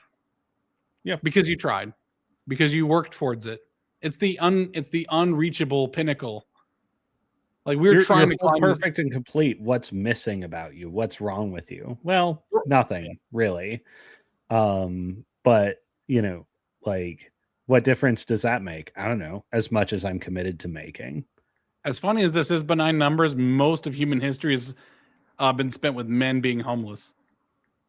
Yeah. Oh my God. Yeah. As recently as like the 50s, it's crazy how common the vagrant lifestyle was.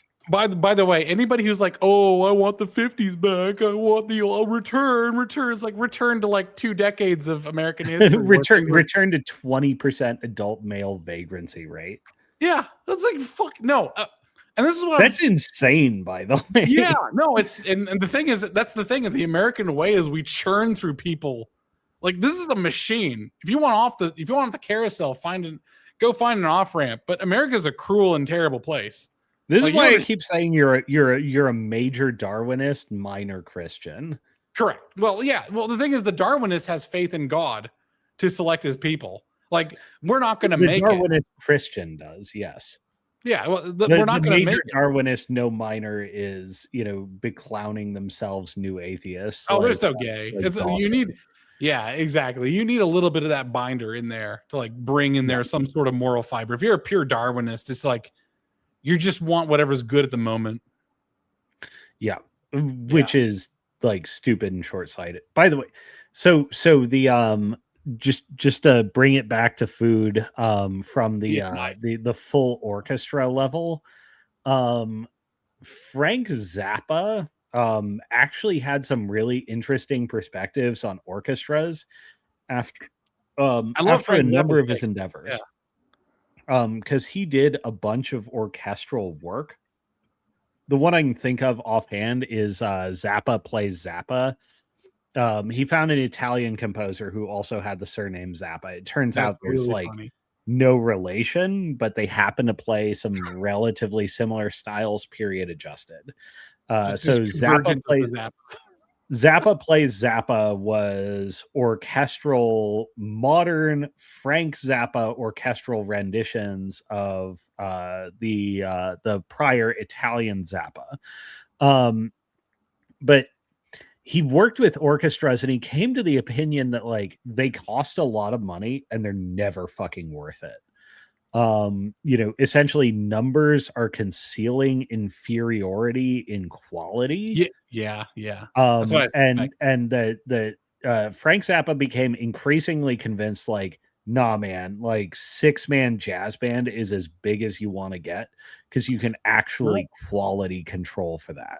My favorite album was I think it was a Cottontail by it was just a quartet of jazz players. Goddamn, I'm completely spacing out because I've drank too much whiskey tonight. Who's the jazz orchestra leader? There's a lot of them. Quartets, you're probably talking pretty specific, but I don't remember any of the quartet big bands. Black Guy Big Band. What is the name?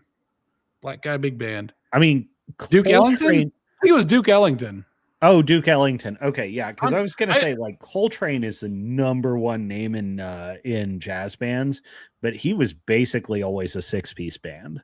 Yeah, that's the thing is rock music actually kind of refined music in a lot of ways. I wonder if there's like a secret refinement of rock music from the 40s to 80s period where it's like you remember I've been an evangelist for there's a straight clear continuity between neoclassical romantic like classical music and jazz music. Yes. The continuity is black and white, the discipleships, the borrowing of sound, the blending into a particularly American or French context, like it's a straight up linear progression.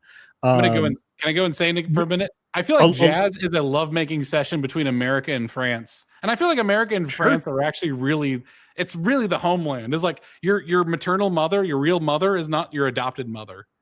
And France has always been kind of trying to nurture us, but also walk with us. It's a little bit like Quentin Tarantino. Who was it? Quentin Tarantino that found out his mother was actually his sister? Shit, who was it? It doesn't matter. So that happens sometimes where it's like there's a weird incestuous like relationship, and England rejects us and seems to hate us, whereas France embraces us at our best. Well, that's things get weird because pop and rock and roll often become conflated, and pop is actually the only one that doesn't enjoy conjoining roots. So Beatlemania, English pop is basically an entirely distinct lineage from this classical to jazz genealogy. And American rock, by way of blues, blends and intersects with jazz in this period. Like people forget that the first 8-track album, or no, it wasn't 8-track, it was 16-track album ever recorded, was Hot Rats by Frank Zappa. He was contemporary with the Beatles when they were still recording in 4-track, and like Frank Zappa was contemporary with like Trent Reznor in the 90s. He still has new albums coming out to this day. Really? Jesus. Yeah, they stopped in like the 20-teens, and then Alex Winters went on his big expedition to go through Frank Zappa's home studio archives, and they started re-releasing new Zappa albums because he just recorded that fucking much. Oh, I see. It's one of those like Tupac situations. Yeah, but Zappa was like, orchestras are overrated. You never get what you pay for. If you put your attention to quality, like this is why I'm an all beef patty guy. Is I don't want the orchestra. I want my 6-piece band. What if there was a? Yeah, I wonder if there's like a vegetable patty that would work as a parallel to the beef patty. You know, like you got a beef patty, and then you switch you have it. It's a separate. Oh, you know what? That's called a sauce. I'm fucking retarded. That's just called a sauce. That's when you start blending vegetables and different flavors together to make that like sauce. By the way, a lot of you can do an Asian style like umami blitz vegetable patty, but like that's its own like ultra processed food. No, I don't want to. It can be great, but you have to be attentive to it because you know you're creating a Frankenstein that you have to construct the rest of your band around, and that can get weird.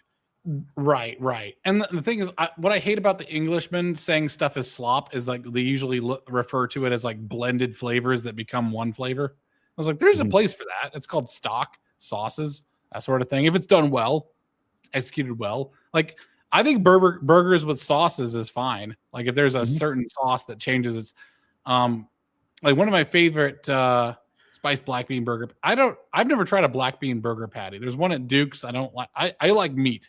So I tend to not order that. I should try it as an academic experience. You often want mushrooms in there because beans have a really specific umami flavor. Mushroom gives you a blend. Mushroom also gives you a texture variation. Like beans can become very homogeneous and very dense. Even well-cooked mushrooms have like a sort of lightness to them. What do you think about what is the mushroom? Was it mushroom and feta burger or something like that, or mushroom and blue cheese? Oh, I love that. Yeah. I wonder about like a feta cheese because that brings some umami and a little bit of sour in. I think. So you want to get real out there. I'll see you and I'll raise you. Okay, go spinach for your greens. Keep the mushrooms. Keep the feta. Replace ground beef with ground lamb. I have lamb. Yeah. Okay. All right. By the way, I've been wanting to raise pigs because all the stuff I raise is very lean. And I was like, I need a fatty on my farm so I can like, seriously. But, you only saw the Italian. What about, you know what? I'm about to say it. I didn't read your full thing here. I was going to say like, what about Béarnaise sauce? And he's like, oh no, Béarnaise sauce is on there. And you and me, we're like kindred spirits. Béarnaise sauce is an amazing sauce. Oh yeah. I love all of the sort of double boiler egg yolk sauces, whether it's like butter heavy, cheese heavy, as long as it's nice and smooth when it comes out, it works. I raised ducks briefly. That is you need to be a psychopath. You need to ducks actually. Ducks are hard. Ducks are like it's a heartless existence.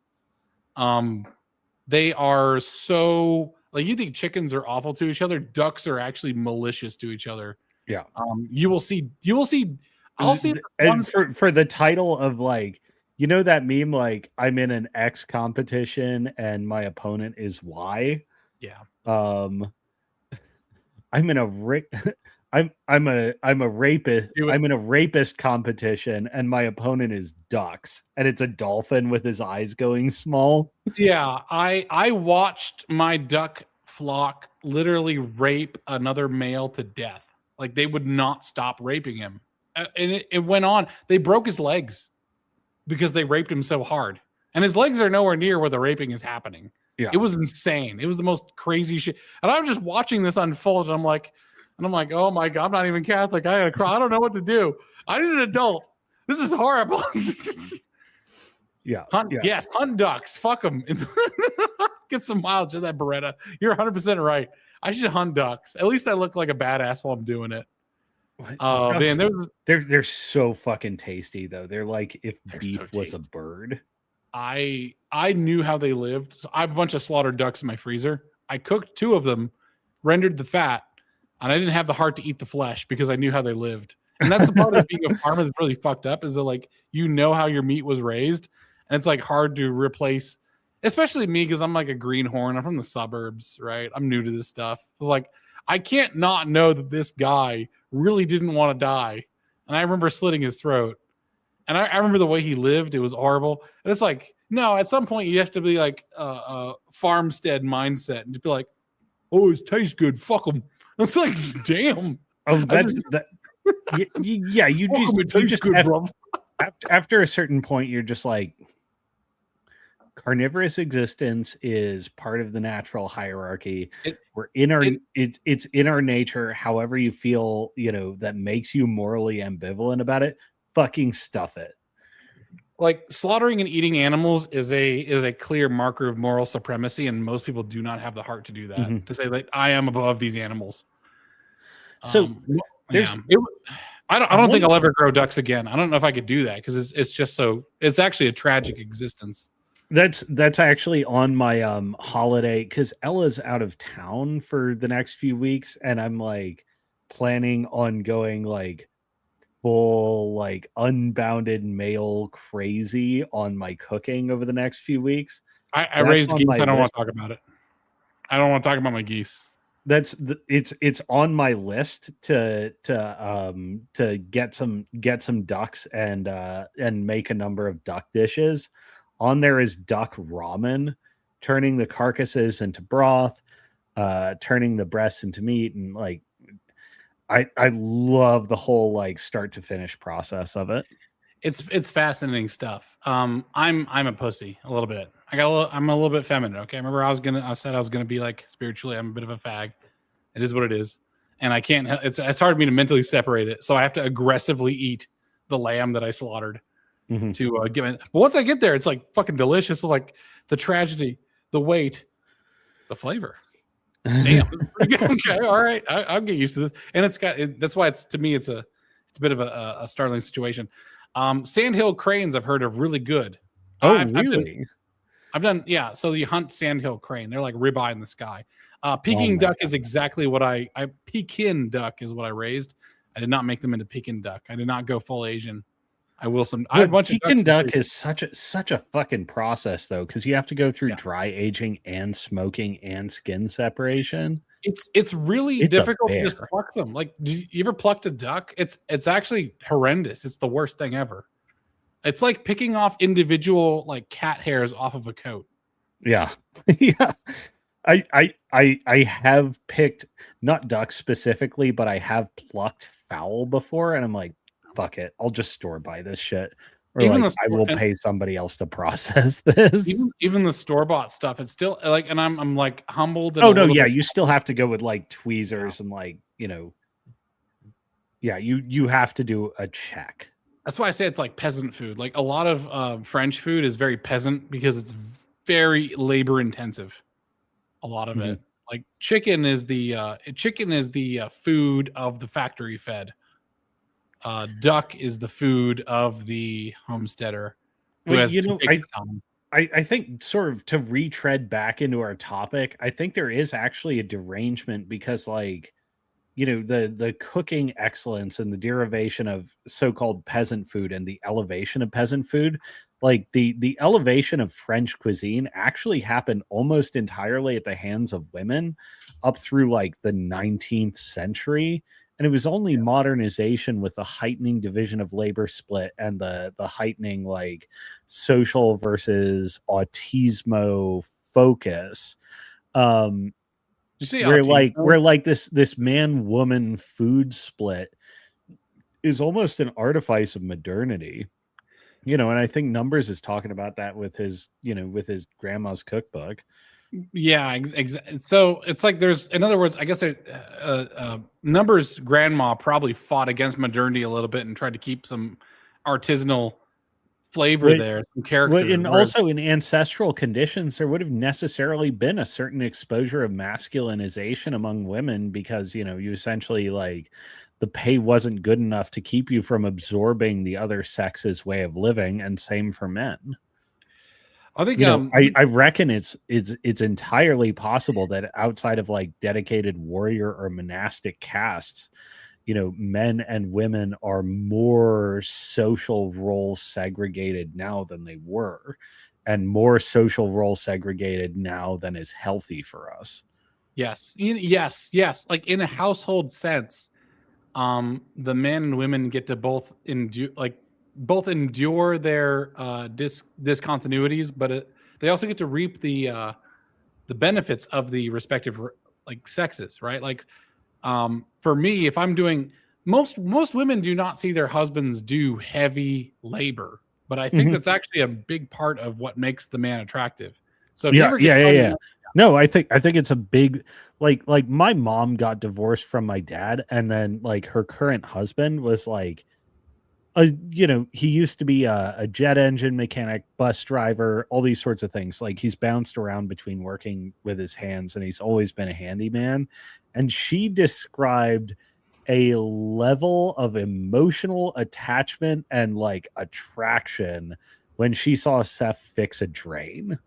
Yeah, no, it's the thing is women are very easy to please. It's just that it has to be in almost a Taoist along the grain of what makes you a man. Yeah, exactly. It tends to be nasty. Well, in the workplace, being outside of the homestead and not seeing the hard labor is probably a big result of physical antipathy between couples. Yeah, I once as an academic experience, I tried to plow a field by hand. No, I did one row. And then I compared it with a tiller. Which is all you would want to do for like more than a 6-month period. Yeah, it took me 45 minutes to do a 70-foot row. And it's like you start extrapolating that, and that's going to take me like a month to do an acre. Whereas like an acre is actually what a horse can do in a day, or what a tiller can do in an afternoon. Benign number station has things like the corners of French peasant food with salt, fat, cheap cuts of meat, and love. Cheap, and love will always win out. I think cheap and love is where it's at. It's like we haven't. I mean, this is where like the disharmony of the bad mom meals sets in. It's like when the canned weenies replace like skill, craft, and ingenuity. You know what I mean? Yeah, like the flank or the skirt steak getting butter, like the strategic amount of butter, or like the 1950s Jewish housewife's like pride and joy being her oven brisket roast. Right. The by the way, I have a canonical masculine way to eat a rotisserie chicken in your car. Like parking lot rotisserie chicken is now a thing. I don't know if you guys saw this tweet, this zit of mine. I'm gonna call them zits. It's terrible. Man, I'm not gonna lie. If I'm buying rotisserie chicken, I'm mostly buying it for the carcass for me use, and then and this is the food because I'm only gonna eat a little bit of the Costco chicken. Most of it is gonna go to my animals. Oh dear! Oh my gosh! I make it for stock. The canonical right. The carcass is for me. The meat is mostly for them. Like I'll take the the pearl and a couple other of like the choicest pieces. But if I wanted to go like viral and be a psychopath on the internet, what I'd do is my style of eating a rotisserie chicken in the parking lot of whatever big box store you're at, just like hold it like a baby. Like you have both arms over one arm, like both arms under the hands. So you like wing over here, wing on this one, and just eat it like because it's the most humanifying of ways of holding the chicken. So it's like you're just eating a baby. So you're just in your car, like just eye contacting with everyone walking by, just eating this chicken, just like a fucking psychopath. Just the maximally threatening is like, oh my god, it's holding like a toddler. Oh, that might be your like Chinese eating customs blood menu coming up there. Because as far as like people would know dining etiquette, like the Indians as they are don't hold a candle to the Chinese. Well, this is the funny thing about like dudes is that we tend to go against etiquette when it's either funny or just among other dudes. Yeah. I've noticed this that we tend to be iconoclastic. We like men will be the ones who enforce normalcy and etiquette among children and women and all that stuff. It was like when we're just by usually at a ourselves. woman's behest. Well, yeah, exactly. But like when we're by ourselves, we just let the hair down. It just gets a little free. When men and women are when women are by themselves and when men are behind themselves, it gets a little weird, I think. And I think that's funny. I think so. I think it's adorable. Like dudes around a campfire are going to do some weird shit. We are going to try to light a fart. That is going to happen. Whether or not I roast your ass, someone might have ruined pants, one way or another. One way or another. So bad. Just I have a men on their own doing absurd things story that I'll save for later. There you go. Not public, man. If it has 4 legs, not a chair. It's not necessarily that it's particularly profane. I just don't want anyone stealing our school's secret arts. There we go. Yeah, the secret art. Yeah, exactly. I tried, by the way, I was going to say like, well, my family didn't eat dogs. And then I like traced back our ancestry to like the regions. I was like, oh no. And I was like thinking back to like extremely frugal, very practical, a little bit autistic. I was like, oh no. It's like, oh no. We probably did it. It's like they're eating the cats. They're eating the dogs. Well, the only reason we'd eat the cats and dogs is because there wasn't a good deal anywhere else. We're just eating the cheap meat. That's also like you talk about restrictions making a cuisine. The entire discipline of Chinese medicine comes out of the country essentially having a nonstop 400-year tax-induced rice famine, and that for like 12 generations, the people of China were continuously starving and basically eating everything that came out of the ground and every animal they came across. And it turns out after 4 centuries of doing that, they discovered the weird medicinal properties of a lot of plants. I bet. There's a story from Africa where they had a barrel of rice. Okay, and this barrel of rice, and of course it got infected with water, right? Mm-hmm. So of course, water plus rice plus time equals mold. This mold was like green and iridescent. They just ate it anyway. Fuck it. Turns out it healed a bunch of their problems. I forget what this was.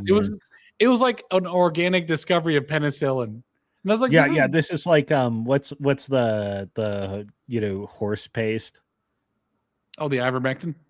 Ivermectin, yeah. This sounds like a proto ivermectin story. It's like, listen, if you throw enough shit at the wall, eventually we're gonna find something that cures cancer. It's just how it is.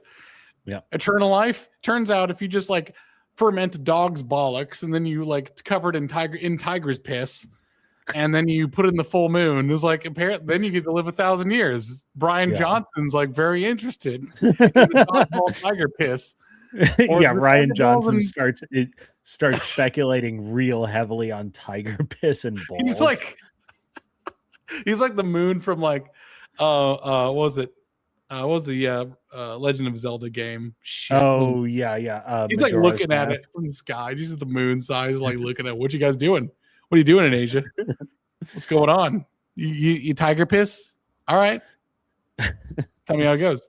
It's just like the crazy shit that people get up to in Asia and what we do. But like it's the homespun stuff, right? So mastery is kind of the place of the guy because mastery requires a lot of your own soul and attention and love. It's like it's weird for women to put their love outside of their home. So like we kind of agree with you on that one, Luna. It's like, why would you put your love to a bunch of strangers who are paying you money? That's prostitution.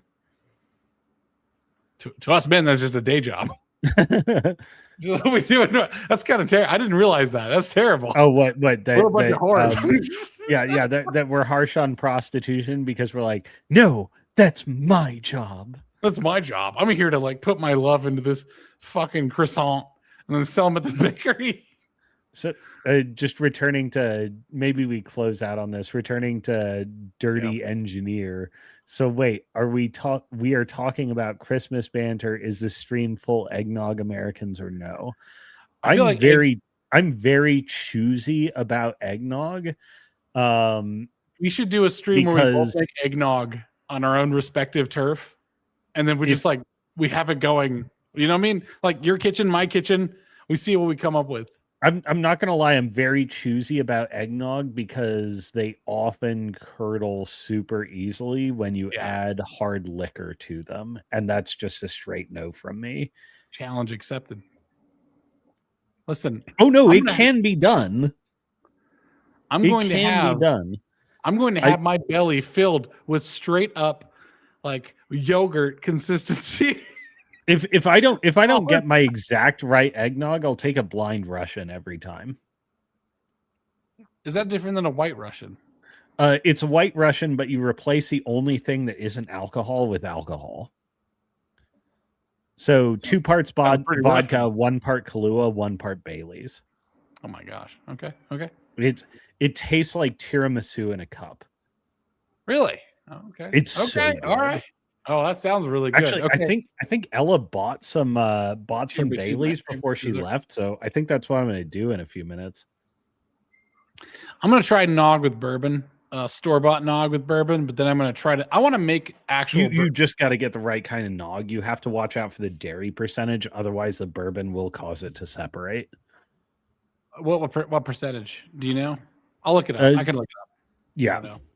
I mean, you can also, like, this sounds like heresy, but straight up get a non-dairy substitute. It won't separate. Oh shit. I have a certain luxury in my living situation where I have a local dairy that makes their own milk and cream and all that stuff. So but they still pasteurize it, right? It's not some like raw. By the way, if you ever want to have me have a drunken rant, I hate raw milk, people. I was like, just pasteurize it. It's like 70 degrees for 15 minutes and you kill most of this E. coli. Are you you ever seen the state of a cow's nipple and the state of a calf's mouth? It's a fucking mess. Do you want to suck that yourself? Well, that's what you're putting in the milk. Fuck. It's nasty as shit. You know how many parasites are in that? So me, as the guy who actually like runs a small farm, I'm like, that's disgusting. Don't do that. And then like these homestead Instagram people are like, oh yeah, give me that. Give me a gallon of that. I was like, you're going to die. You're going to die. Also, the actual answer is like suck goat nipples. Is that just better? Suck goat nipples? Is that better? Yeah. You don't need to pasteurize it as much, if at all. And goat milk, goat cheese, like it just tastes so much better. I have sheep. I cannot catch them to milk them. So actually, well, no, they've got like. So this is like a weird thing because I'm also thinking about like my genetic ancestry test, and I'm like, yeah, you would say that, wouldn't you? like I'm weirdly descended from drover people. I could get the sheep milk if I really wanted to, but the price is the level of cruelty required. You basically have to just like tackle them like a cop. Just take the milk. Could you imagine you just getting Luna? Could you imagine like stop resisting? They just like pull out the like milk siphon. It's like, oh, I think she might have left in disgust sometime ago. It was somewhere between man, woman, and ducks. That's too funny. You just have all of my favorites. I gotta try goat cheese. I would love to make a pecorino romano, which is made from sheep. Mm-hmm. I'm gonna try to do that. It's tough. Yeah, when you start essentially the harder the cheese, the harder it is to make. Really? Yeah, soft cheeses are ridiculously easy to make. Like, right, mozzarella requires essentially no skill and no equipment. Like, you just let skim milk go and you get this. I don't feel good about that because I've failed to make mozzarella cheese like 4 times. Maybe cheese making is not for you. No, fuck it. I'm gonna keep going. I'm gonna keep pounding at that door till I get in. Like the gates of heaven. Man. I'm just knocking at it. I need basic bitch cheeses. I could do yogurt because the Instant Pot takes care of that. Yeah. All right. We've been going on for a long time. We've been saying a lot of crazy shit. Speaking of women, yes, that's the problem. That's been the problem with the eternity. This is the boomer women joke, like the boomer joke. Like women are never listening. I offer honesty and I get back disdain.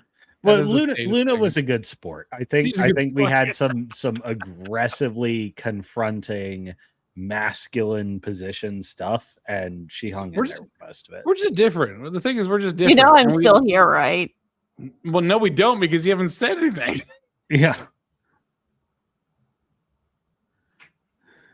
The thing is, like, the worlds are so different that they are actually women offensive. be different from men. Let's wrap this shit up. I want a cigarette. Oh, there you go. Gee, I thought you would quit that already. Oh, you go back on. That's right. You were back on like months ago. Yeah. Do you want to quit it? We'll talk about it offline. I don't honestly really if I don't want to quit either. Women, I would smoke till the day I died and be perfectly happy. You're gonna be transported back to like 1952. You're a beatnik in an apartment. You're ready to write your next philosophical thesis that's going to affect entirety of Western civilization. Your CIA handler has showed up to your motel door. All of my peak work comes out of insanity. And cigarettes, while they don't help you get there, certainly help you sustain madness. I understand that in ways that I am ashamed of, but I know that are true. Madness is kind of the way of things. All right, guys. Merry Christmas. I'm going to do a Christmas. I'm doing a stream next Thursday, but it's going to be a weird stream. I'm going to do an experimental stream. It's going to be an IRL stream. I have to split a lot of wood. So if you just want to see a dude split wood in the middle of the winter, probably while it's dark as fuck, and not acknowledge you, that's going to be the next stream. All right. I'll see you guys. Peace, love. Enjoy Jesus' birthday, and bye-bye.